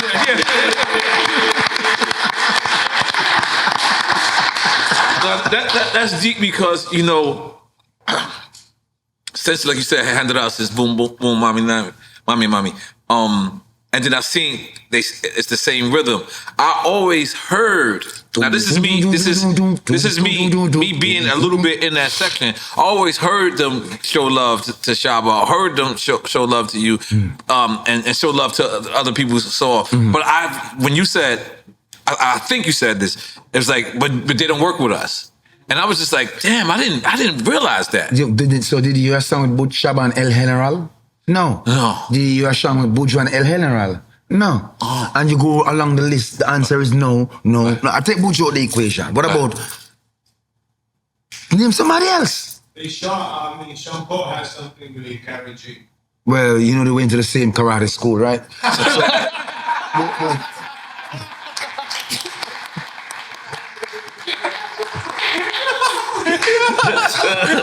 Your mind is quick, Buju.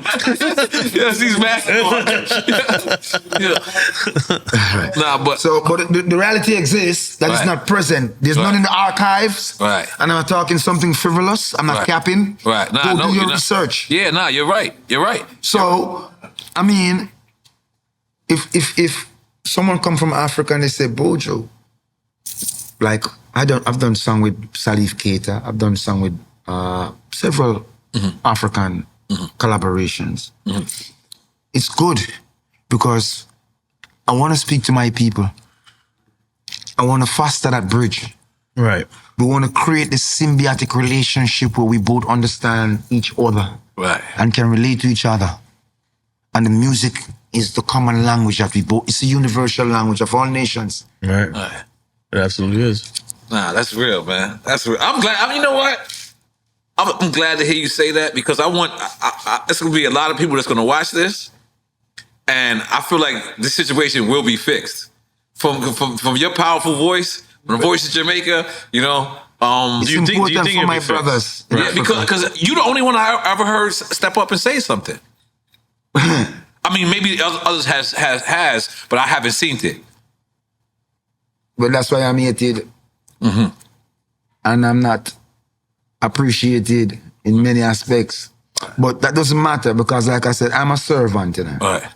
You're not here to serve me. I am here to serve you. Right. You are the people who make a sacrifice and make a decision between buying a bread, buying a shoes, paying your rent, and coming to see me. Right. And in the end, you put all those things aside and you come to see me. I'm here to serve you. Right. I'm here to serve you in truth. I'm here to serve you in music. I'm here to serve you in my life. I'm here to serve you in hopefulness. Am I perfect? No. Because if you fuck, I'll take your head off. Right. Okay? But I'm here for you. Right. I'm here as your servant. Right. Good. And a good servant must be serious. I'm ready to serve. Yes. Let me ask you, what's your favorite place to perform besides Jamaica, besides Africa. Jam Rock? I knew you were going to say Africa. What part of Africa? Every part of Africa is a thrill to ride. I bear my soul to the continent, man. Right. From the north to the south. The south, the north, the east, and the west. You know what I mean? Because they don't see a lot. It's far. Right. So when I go there, I have to throw out and give them a good show. Right. And sing out for them, you know? And stay a while, because if you're going to do the whole continent. Yeah, well, in time. Right. But the last time I was there, I was in Stansted Stadium with my good friend, Mr. Lucky Dube. May God bless his spirit, and we had a beautiful time. It was an amazing moment. I want to say enough love to South Africa and all South Africans. Yes. Yeah, I've been there. Great people, man. Beautiful place, beautiful people. Our people. Right. Now, you just sold out 2 shows, 36,000 in New York City. God damn.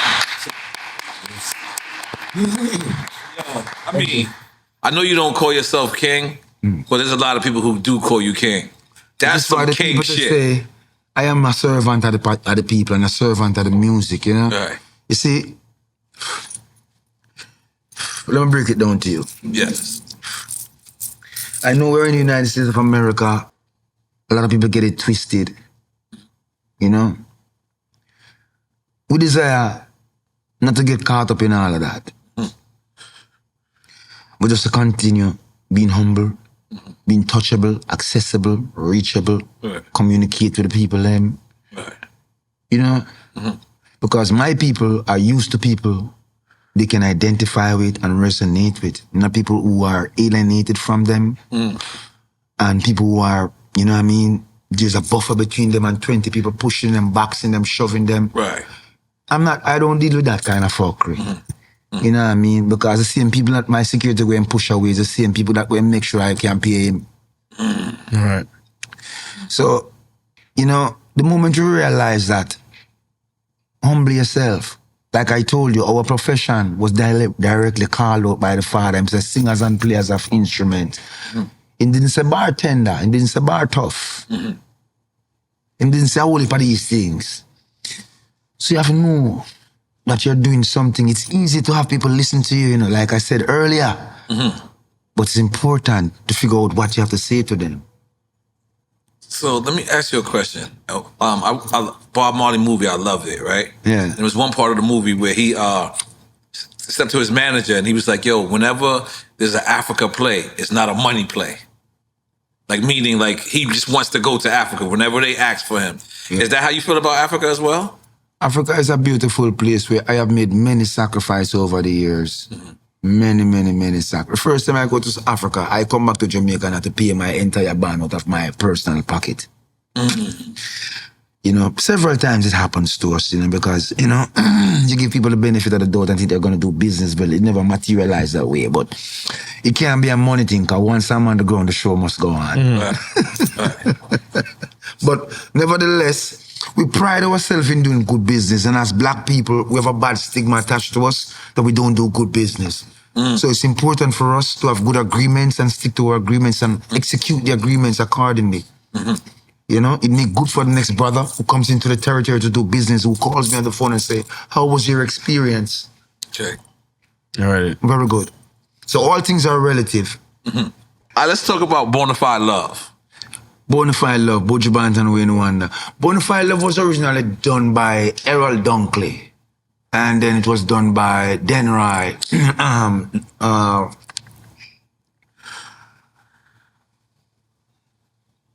It was remade by Buju Banton and Wayne Wonder for the Penthouse label.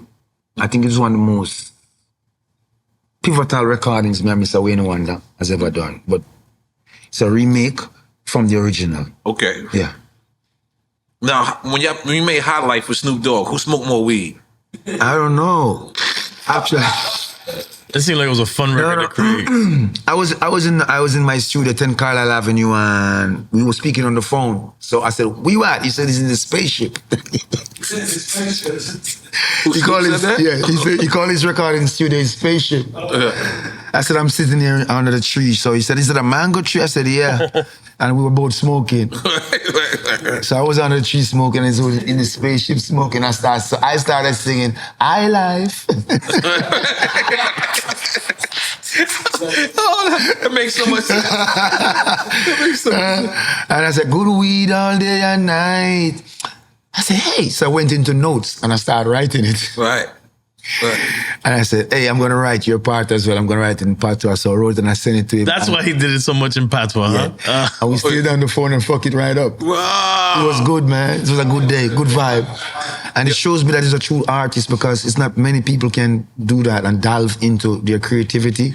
Just like that. And I mean, it's all chemistry as well, yeah? Yeah. Just good kid, good brethren. You know what I love about you is a man can't put you in a box. Like, you can't say you're just one way. Like, you make feel good music, you make, club music, you make, you know what I mean? You make conscious music. Like, how do you do that and not be whack? Like, you know what I'm saying? Because certain people can, you know what I'm saying? Like, certain people can go to another genre. I don't know. Okay. That's a fair answer. I don't know. I'm a free-spirited person. Right. I love to be happy. My children, my guys think I'm the funniest father in the world. Right. You know what I mean? I love to laugh. Mm-hmm. People don't know that side of me. I don't show them that side of me. They don't need to. Right. But music should come from a happy place. Mm-hmm. So if you're a person who's constantly angry, you're going to make angry music. If you're constantly bitter, your music will reflect that. Mm-hmm. I never go to my bed with an argument. I tell you how I feel, and that's it. Yeah. Tomorrow I'm going to say, "No, what's up? You good, nigga?" Right, yeah, that's right.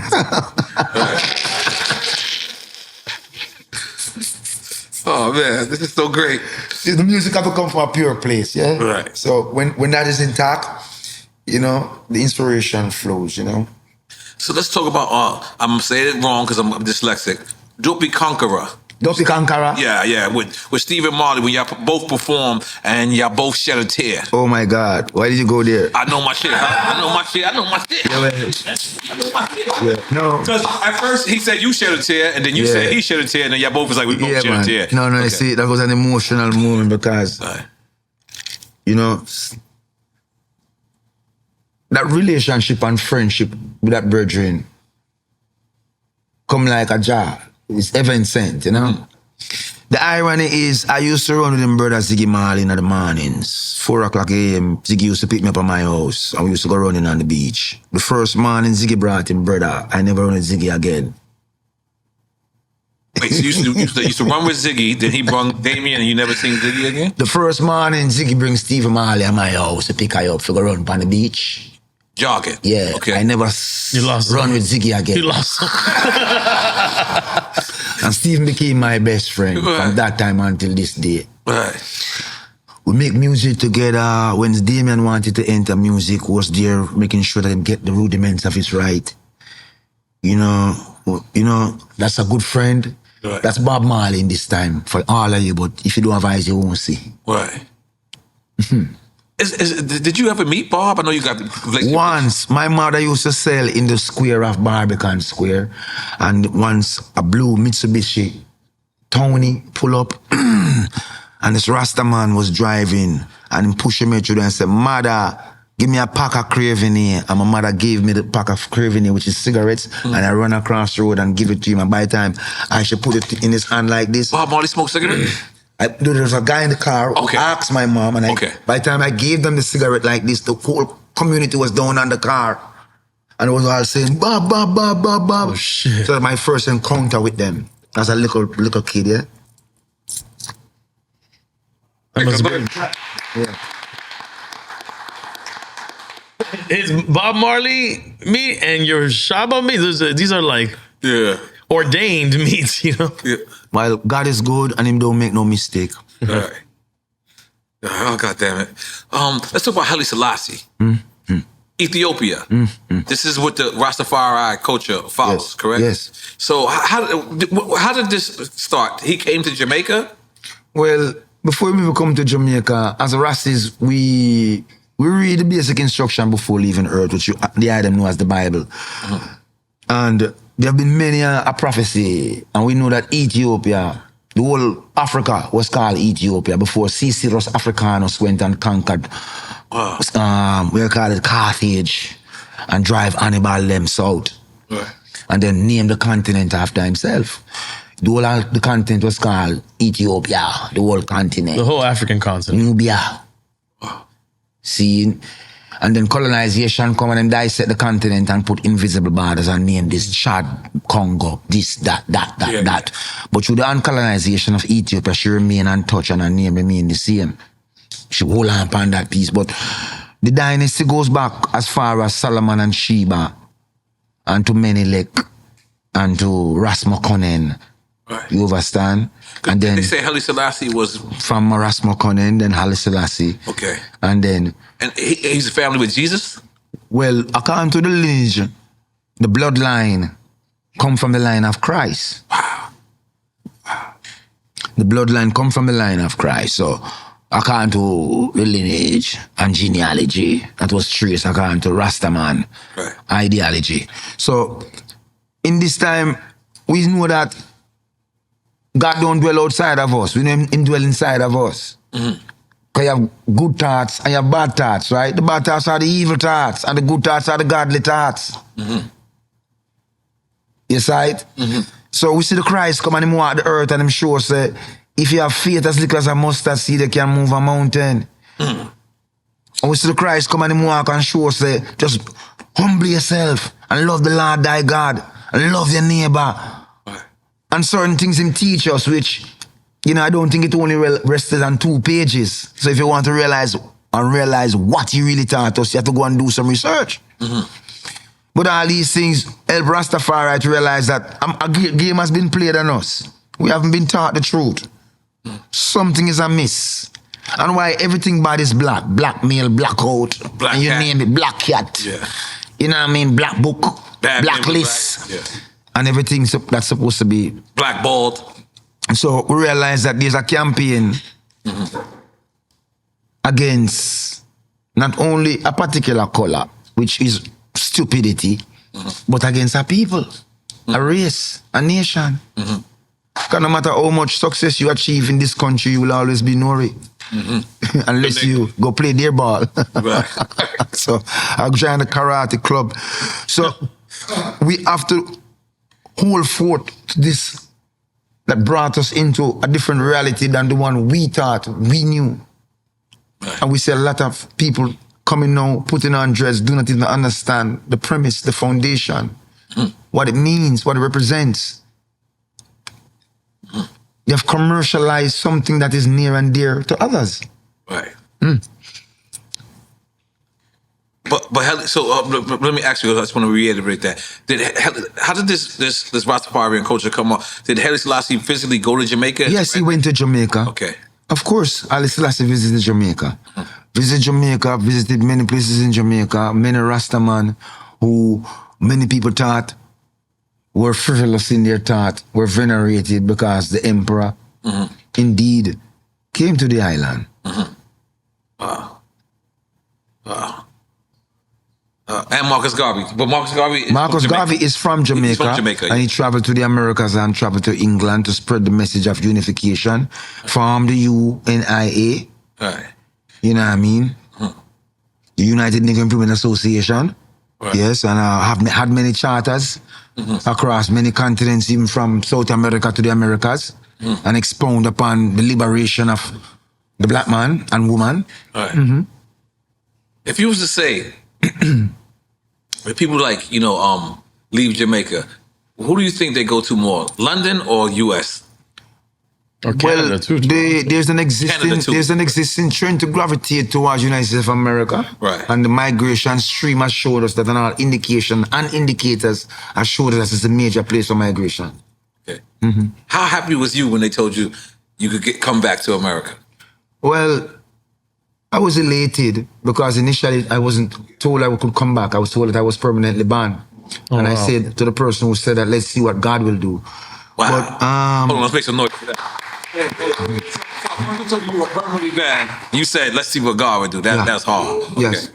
So, what happens? Someone gives you a call and say you can come back to, because I heard you was touring in Africa and I heard you was touring in the Caribbean. Well, actually, in all due fairness and honesty, I don't want to throw anybody under the bus because I'm very tactful. But my issuance of my visa to travel to America was sent to me in 2022. And when I went to the embassy to pick it up, the lady told me, you're permanently banned.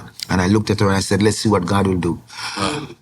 And it wasn't until 2023, last year, this year, 2024, that it was really given to me. Not from that office, but it was given to me. From the higher ups. Come on, you connected, goddammit. You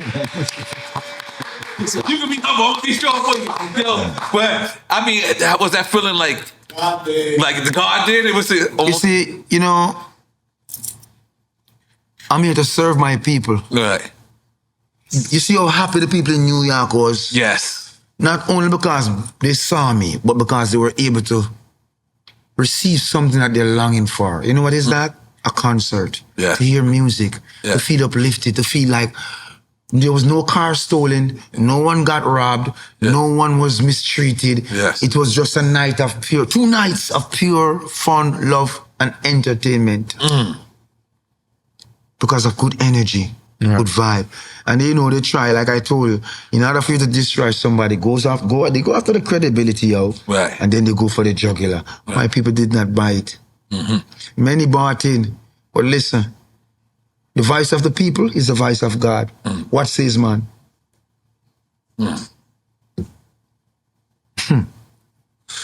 Talk to me. Yeah, let's talk about hills and valleys. Oh, powerful. That's powerful. Free the people. We are liberated, Truly, we are liberated through that divine spirit, over hills and valleys. How'd you make that? Was you in the hills and valleys? Actually, I was on tour going through the Swiss Alps on my tour bus. Oh, that's the joint where the snow was on top. Yeah, I was going through some tunnels. A sight. Yeah. On tour. Through the Swiss Alps, because I used to spend 3 months here touring the Americas, 3 months touring the European countries, or 4, then another 2 in the Caribbean, and that's where I used to spend my time. And it was an inspiration I received while I was traversing the earth. How does it feel performing for the white people like that? I would say, in Europe. It's great performing. You have to understand that reggae music is an international music, and it speaks a universal language that connects. I told you, it's a king's music. Yes. Like my white friend over there, I had to tell him stop. Yeah, and because the king music, it resonates. He was buckling like this. I said, you can't do that. It resonates with the people. It doesn't matter your ethnic background. Yeah. And gone are the days when we can separate people along their racial or them color lines when it comes to music. You know how much people love Kendrick Lamar, they're not like us. I don't know how we got here. don't fight it. No, I'm trying to tell you, music is diverse. Right. So don't believe that through I'm on the reggae music, there's a demographic who's not. And there, more people in Europe love reggae music than America. Wow. Don't fool yourself. And in Asia too. Okay? Just When I play a concert in The Hague for 100,000 people in Holland, The Hague. 100,000 people. Don't get it twisted. Whenever I'm on vacation, and there's nothing but white people, that's what they playing, reggae. Reggae music. Yeah. You have to understand also, my forefathers cultivated Europe more than America. In terms of making the music heard and bringing the music to the masses. They cultivated Europe a lot more. So Europeans are very much deep into reggae music. Much so. And then let's just talk about your relationship with Khaled. He was also a person that I seen campaign you so much. When you came home. I'm not saying U.S. is your home. U.S. is your home too. Your second home, whatever. But he was campaigning for you so much. How did y'all develop the relationship? I know y'all worked together back in the days. There was a hurricane that destroyed Miami called Hurricane Andrew. Yeah. And in those days, we used to have a warehouse on 117th Street, Southwest 117th that's Street, right by across me. from the Coast Guard. I was walking down the road now, after all that, trying to find out which part and which part and which part. So we find a radio station. That's how we met up with Dancehall and Joey Buttafuoco then. Joey Buttafuoco. Mix 96. Yeah. Because Mix 96 was on the air. In those days was Lady Terror, DJ Fergie, and couple ones and ones. Well, Khalid was a part of that. But we eat it off right away. Right. Because him have a vibe. Them days, I'm talking skinny Khalid. Right. So, He used to come to Jamaica, but him love the music so much that he would always showing me beats. Buju, try this and that. And I'm riding in the car with him and I'm open. But I realized that he had a vision. I said, let's record it. Let's make it into a dub plate. And we started doing him shit. So he used to go to Jamaica to play for Fully Loaded. And when he came and saw the reaction, because in those days, when you do good and you get a gun salute, it's all gun salute, one gun salute. And when he saw that, he realized that this kid could, and then his playing skills, how he did his thing, and his love for the music, not the money. Yeah. Because in this game, if you love the music, it loves you back. Right. If you love the music, it loves you back. I'm telling you, brother. And he loved the music, and it loves him. It loved him back. As simple as that. So our friendship is not based on who the world say he is now, but on who he truly is. Right. You understand? And he'll always be my brother. Always be my friend. You understand? Good heart, good spirit, loving family, good kid. And he loves music, most importantly. Is there a real place called Holy Mountain? Yeah, man. There is. In Jamaica. Wherever you find it.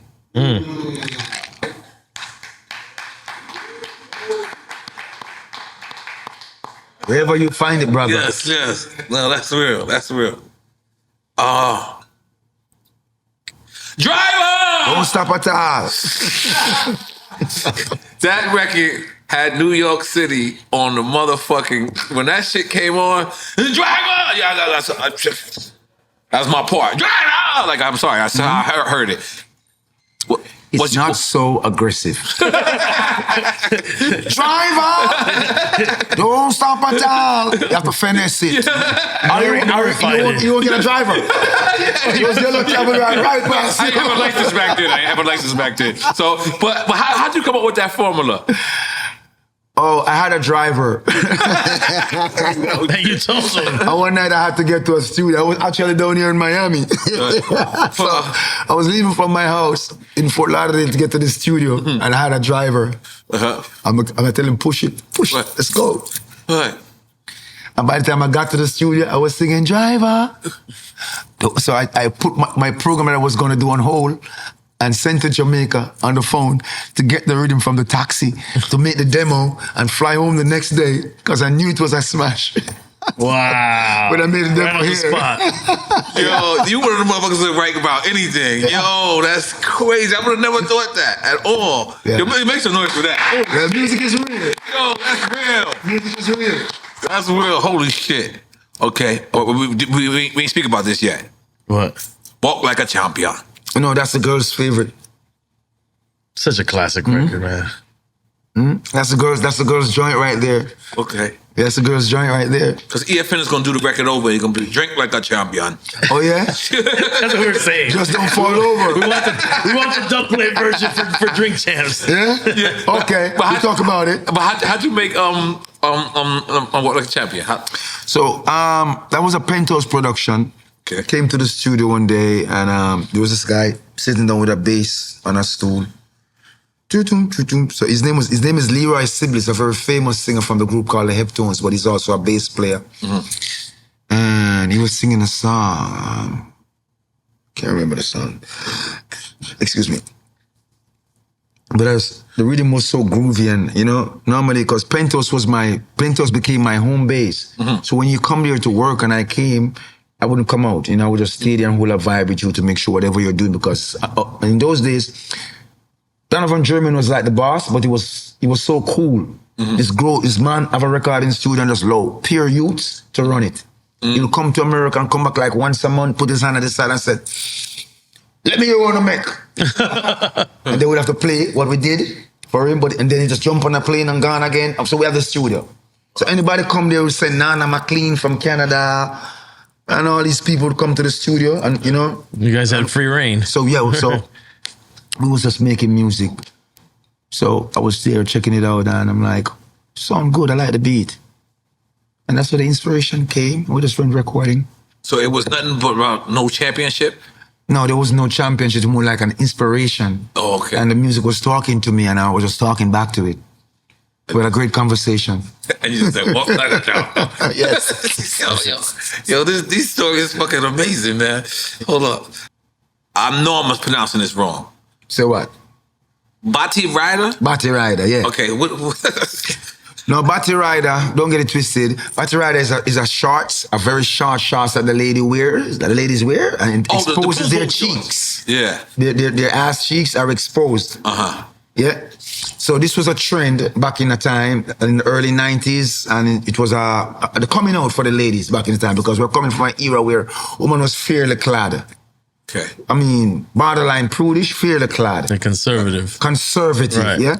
So this was also a coming out era where fashion and embracing of fashion and trends was becoming more social norm.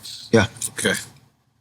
So let's talk about Up Close and Personal, even though that's a rhythm, right? Yeah. Up Close and Personal, yes. Yeah, that was It's a song. Yeah. The title of a song. Yeah.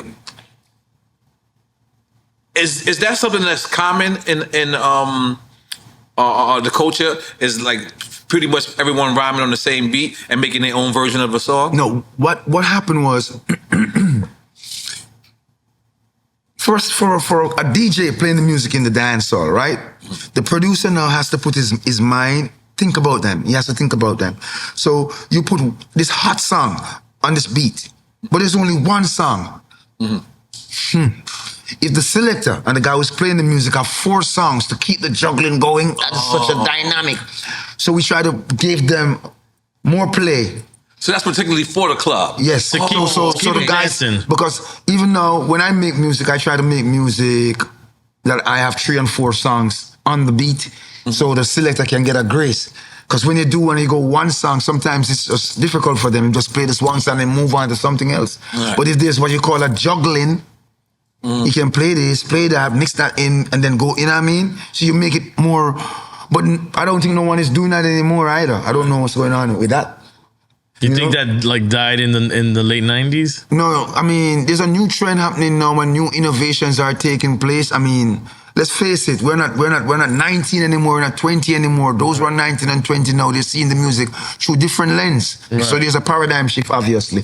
So we have to hope and pray that they catch the bull by the horns and integrate some of the good things that and literally seeing it through a new lens. Absolutely. Everybody's their phone and lens. Absolutely, right, literally. Right. So, when you said you DJ'd earlier, you talking about DJ? No, the word DJ is always misconstrued in America. Right. Now, the guy who played the music is called a disc jock. Disc jock. Or we in Jamaica say a selector. Right. Now, the guy who hold the mic and rap like I do is called a DJ. That's an MC to us, right? Right. And that's an MC to you. Yeah. Okay. That's crazy. Can you DJ right now? I'm on DJ all the time, man. You can? Yeah, man. Yeah? You can rock a party right now. Yo, that one the too thin. That one the too slim. That one the kind of overweight. That one the too. Yo, that one.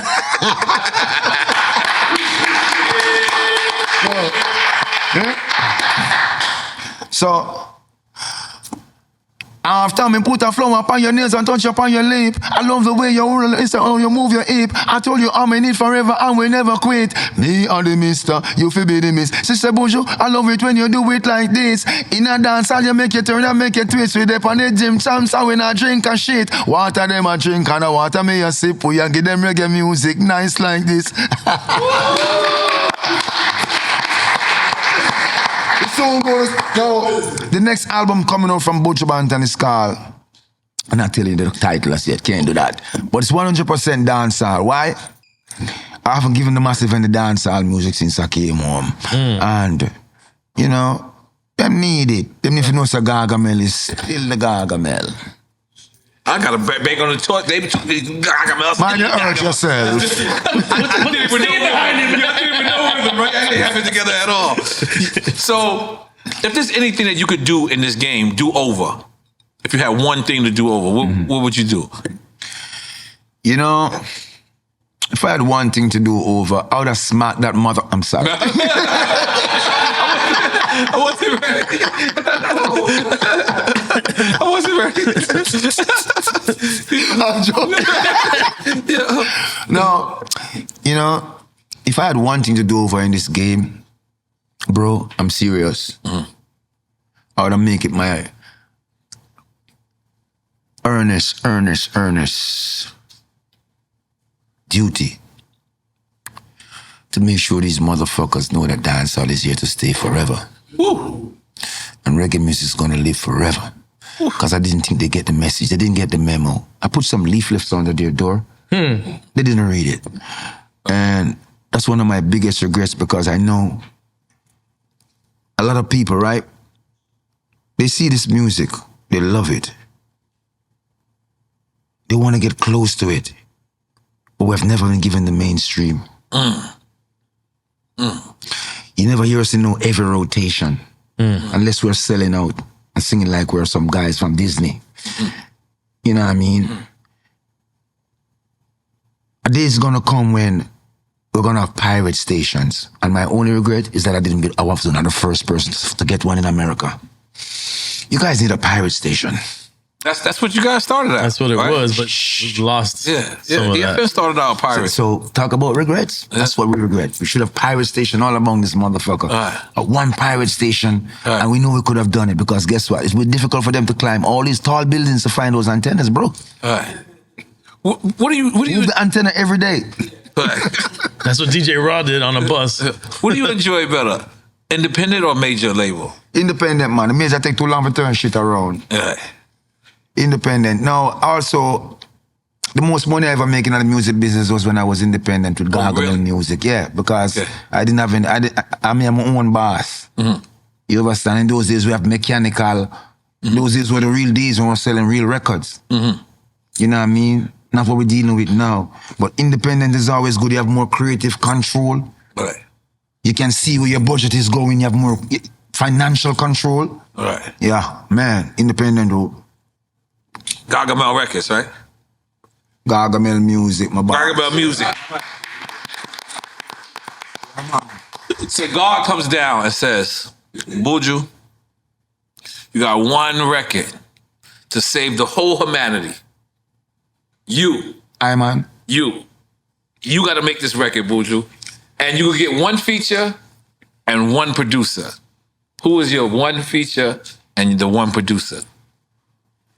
First and foremost, don't blaspheme. Say an angel come down. If I go and choose my feature in a creation, you know this brother named Stevie Wonder, him do a thing back in that time. Yes. Me know him can't see, him can't fool me. That's what we say here at Drink Chats. Him do a thing with Bob. Him do a thing. We have stories all day. People say do a thing. Him do a thing. Call. So you picking Stevie Wonder for the feature?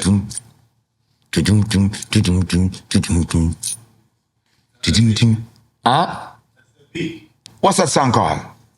Da da da da da da da da da da da da da. Oh no, you guys are not into music. I'm not telling you. I'm trying to think. Baby, jumping and tears pick up. Body never tell you that you. Baby, jumping and tears pick up. Don't get it yet? Sound like Stevie Banton. Your dream. All right, you guys are so slow. All right. Master Blaster, guys. So the Master Blaster, right? That's That's the Master Blaster, it's called. The Master Blaster, right? By Stevie Wonder is one of my favorite.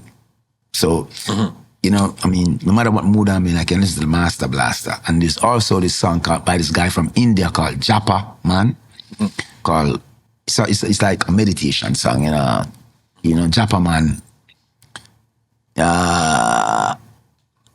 Tisaya Day.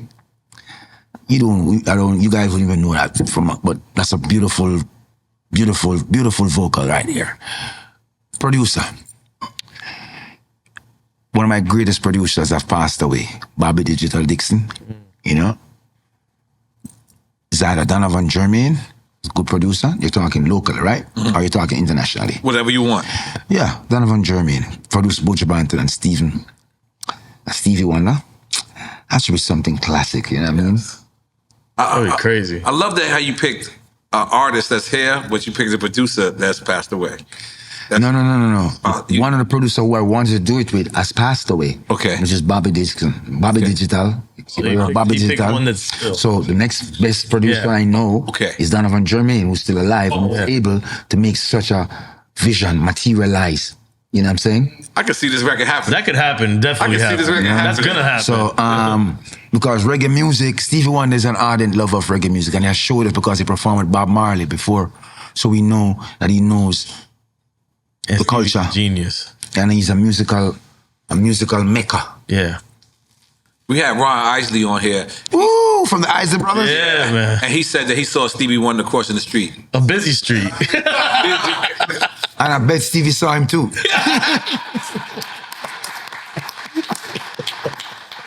And what was Shaq said? He saw him press the button. Shaq said he got in the elevator with him. Well, I was watching TikTok and someone waved on some award show and the brother did this. So I'm like, you're winning, bro. Oh, he said it's a shot. He said, I see you, Shaq. Yeah, he said he got in the elevator with no one else. Like, first of all, how you get in the elevator, you blind with no one else? And then he pressed the thing and he said, I'll see you later, Come on, man. No, it's all photographic memory, man. Photographic memory. It's very true. It's very true. That's gonna be. Let's talk about Ring the Alarm. What? Why? What's going on? That record. For lack of a better term, I don't want to use the Jamaican accent, but I gotta use it for this. Go ahead, man. Mash up the place. Oh, Ring the Alarm. No, that rhythm is a phenomenal rhythm. That was produced by Techniques, Mr. Winston Riley. And that was on the Techniques label, and the rhythm is called Stalag 1920. Now, Stalag is like the prison in Russia. Stalingrad. Yes, but we call it Stalag. Right. So if you don't understand, we name rhythms. We call our beats names. Right, yeah. Yeah, we give our rhythms names. So that beat is called a Stalag. And the Stalag rhythm is one of the most powerful. Boom, boom. It's crazy. Yeah, and that was Buju Banton with Tenasaw. That record brings the fuck up. So the irony of that song is like I grew up listening to Tenasaw because he was just such a rude boy, roll up his pants foot, always in a knits Ganzi, and when he's on the stage, he just flash him on, and hey, you know. And then he passed away in Texas. And to find myself years later with this track in a studio working on it I couldn't ask for nothing more than that. Right. It was an amazing feat, and I'm happy I was able to accomplish that. That's fire. So let's talk about Destiny. Oh, Mama, look from when you call me. Now, Destiny come at a painful point in my life, when a turning point where. Every 10 years a man go through changes in his life, yeah? And that was one of my 10-year changes where, 2 rows before you pick your choice kind of thing, you know what I mean? And the Spirit came to me and said, humble yourself. You're a servant. This is your role. And I was in California, as a matter of fact. I was staying at the Nikkei Hotel on La Cienega. The Nico Hotel, yep. Yeah, the Nikkei or the Nico. It was a Japanese street. Was a Fat Burger. Yeah. And I found $200 downstairs that place one day. In Fat Burger or the Nico Hotel? Fat Burger! What are you doing in Fat Burger, Rasta? I was walking. No, I had no dreads those days, though. You trying to call him out? No. I had no dreads those days. But I wasn't eating no burgers. I was just walking. I found $200 roll up. First time I found that I'm in America. Okay.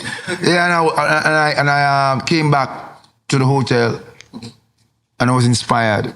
The rich man, because I was looking through the window, seeing all these edifices in front of me, and I was inspired. But that's all that came about, basically. Yo, I got a ton of more. But go ahead. You want something? I still want to hear the making of this record, Untold Stories. Untold Stories now I was working on the project called Till Shiloh, and we wanted something different. So in those days, I used to go to the studio in the night. Now I go to the studio in the day. I used to go to the studio like 6 o'clock and I'll be there until 8 o'clock the next morning, sometime 12 o'clock the next day. Right. And one night I came about 11 o'clock, and there was this virgin inside the studio sitting down with his guitar with dreadlocks, a Rasta man with some white beard. And I said to Donovan, what's going on? He said, that's Glenn Brownie. We want to make a song tonight. So you want to make a song? I said, where are there some musicians? Oh, shit. So we're going to make a song with only guitar. And I'm like, yeah, sound good. So he started playing, but I love music. And I love the guitar, you know? So once he started playing, we was there until about 2 o'clock in the night. That's what we got. Was that the first time that you made a record like that? Yes. And did it change anything from that point? Because it was different for It changed a lot of things because, you know, that was also my first... Beyond that music, I delved into production myself, where I produced Easy Road, and I produced Mighty Dread, and I produced Small Axe, and I produced Rampage, and I just started producing Buju Banton. Right. Because I found that there's a direction that I haven't delved in. And making this song and working with Glenn Brownie opened me up to other possibilities that was latent inside of me musically. Right. Yeah, and because I was primarily dancehall. Yeah, it's stripped down, it's soulful. So, and then, I became more musical, so to speak. That was dope. So let me ask you, that's my friend right there. He's from Peru. Oh, yeah? He never been to Jamaica. Oh, yeah. So if he goes to Jamaica, where do you should tell him to go? What are your interests? What are your interests? What is his interest? He likes to wrestle. Wrestle? He likes to smoke. If you like to wrestle, you're gonna fly past Jamaica, do a U-turn, and go to a place called Memphis. He could be a luchador in Mexico. I just want. But for anybody who ever came to Jamaica, what is some spots that they need to experience Jamaican? You got 144 square miles to traverse. Mm-hmm. You got beaches, you got mountains, you got rainforests, you got good cuisine, the best food you can think of, lovely hospitality. So you got from Kingston to Negril to Old Cherios, Montego Bay. Mm-hmm. Those are prime spots. Then you have enclaves like Portland that you can still find a beautiful place and have a great Jamaican experience. Right. So, I can sell my island all day. Right. Go and experience that shit for yourself. Is there nice parts of Kingston? Beautiful parts. There's nice parts of Kingston, right? It's not all gun ting, right? Oh, no, that's a misnomer. Yes, please. Look, I'm sure when you look at the television, they show you Haiti, all they show you is gang violence, right? Yes. But you ever been to Haiti? You see that Haiti beautiful part. Just like what they did to us with Africa. All right. Yeah, they show us only the rubbles and the dirt people roads. Things in their nose. Beautiful country. Yeah. Just like Jamaica, you're going to see a lot of zinc fence and you're going to hear about the crime. But it's a beautiful country. Now, you have to understand these things exist everywhere, and there's a particular demographic who make profit from selling you trauma. Mm-hmm. Okay? But if you haven't been, to these places and have the experience for yourself, I'm not saying that's all kosher everywhere. There's good and bad everywhere, but you're not going for a bad experience. You do not plant the seed of having a bad experience. You're going for a great experience. Right. So your mind is already geared towards having a good time. So nothing will interfere with that. You understand that you're the sum total of your thoughts? Right. Okay. So that being said, Jamaica is entirely beautiful. Now, is it totally safe 100%? Nowhere in the world is. Yeah. Okay, so you be mindful and you stay on your six. What? Anywhere you go. You're a soldier, right? Right. Gone are the days now. Man are not man anymore. They want a fucking traveler's guide. Right. Mm-hmm. And a map on their phone. Through the lens. Last time I went to Jamaica, nowhere had good weed, but then they said... Liar, No. Man, you disrespect right now. Then they say, go to Kingston. They got the high grade. Where did you go? Montego Bay? Yeah, it was like some shit like that. Then we went Capone went to Tivoli Gardens and Mountain View. What is it? Am I saying it right? Mountain View. Mountain View. They found a high grade. Mountain View. Well, listen to me. And now that the stigma has somehow died down as it concerns marijuana in my country, I would like to tell myself. Yeah.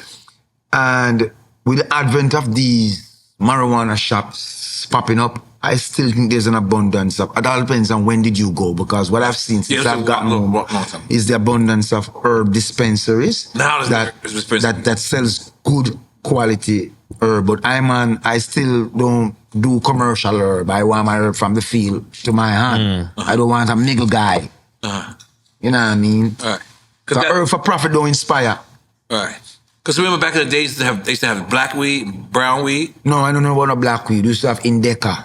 Indica? Indica. Okay. Indica. Indica. Okay. Indica.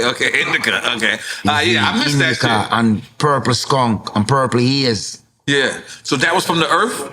Yeah, man. Yeah. Grew up from the sun and them grow tall and this and you. Remember in those days you used to smoke one joint all day? Yes. You know how much I saw you smoke since I sat here?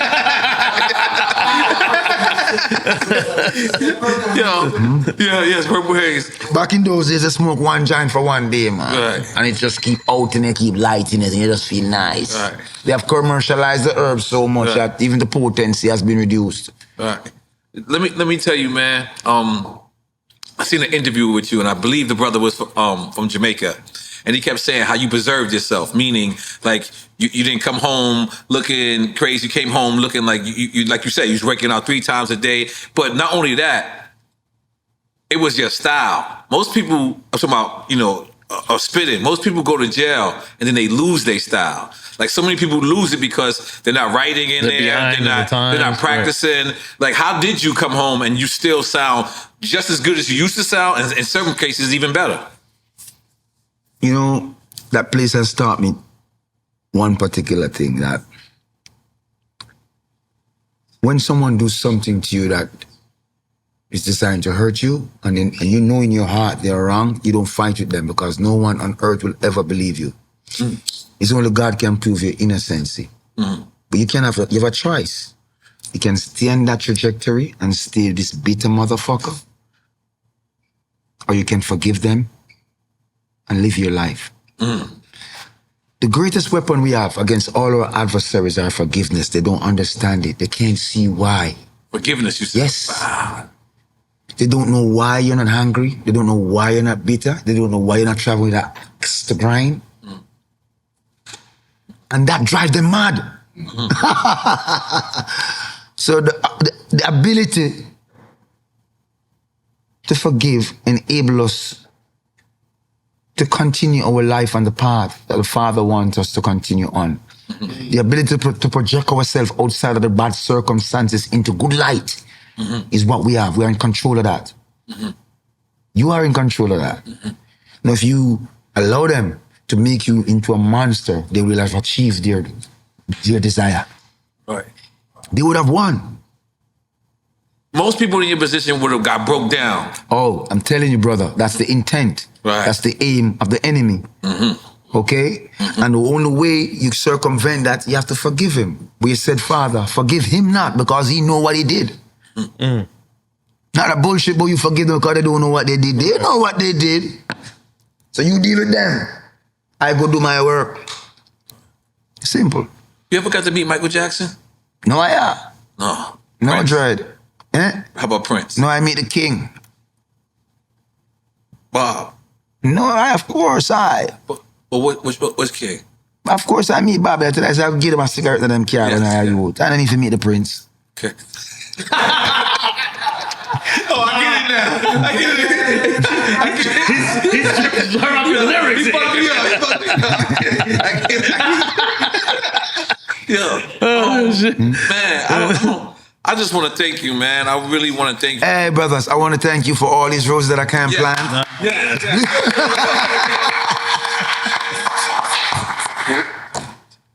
Got the tour? Yeah, you say it out loud, man. Come on, you speak it. Yeah, so no. I want to drop this in, man. Yeah, okay. So my tour kicks off. Okay. My tour is called the Overcomer Tour. Why the overcomer? Guys, I've been through a whole lot. And it was the love of the people, the love of the Almighty God that brought me through it for me to be here, sitting down right now in United States of America and drink champs. You love the people. Nori come up from all those days. Yep. So I would say that we have overcome a lot.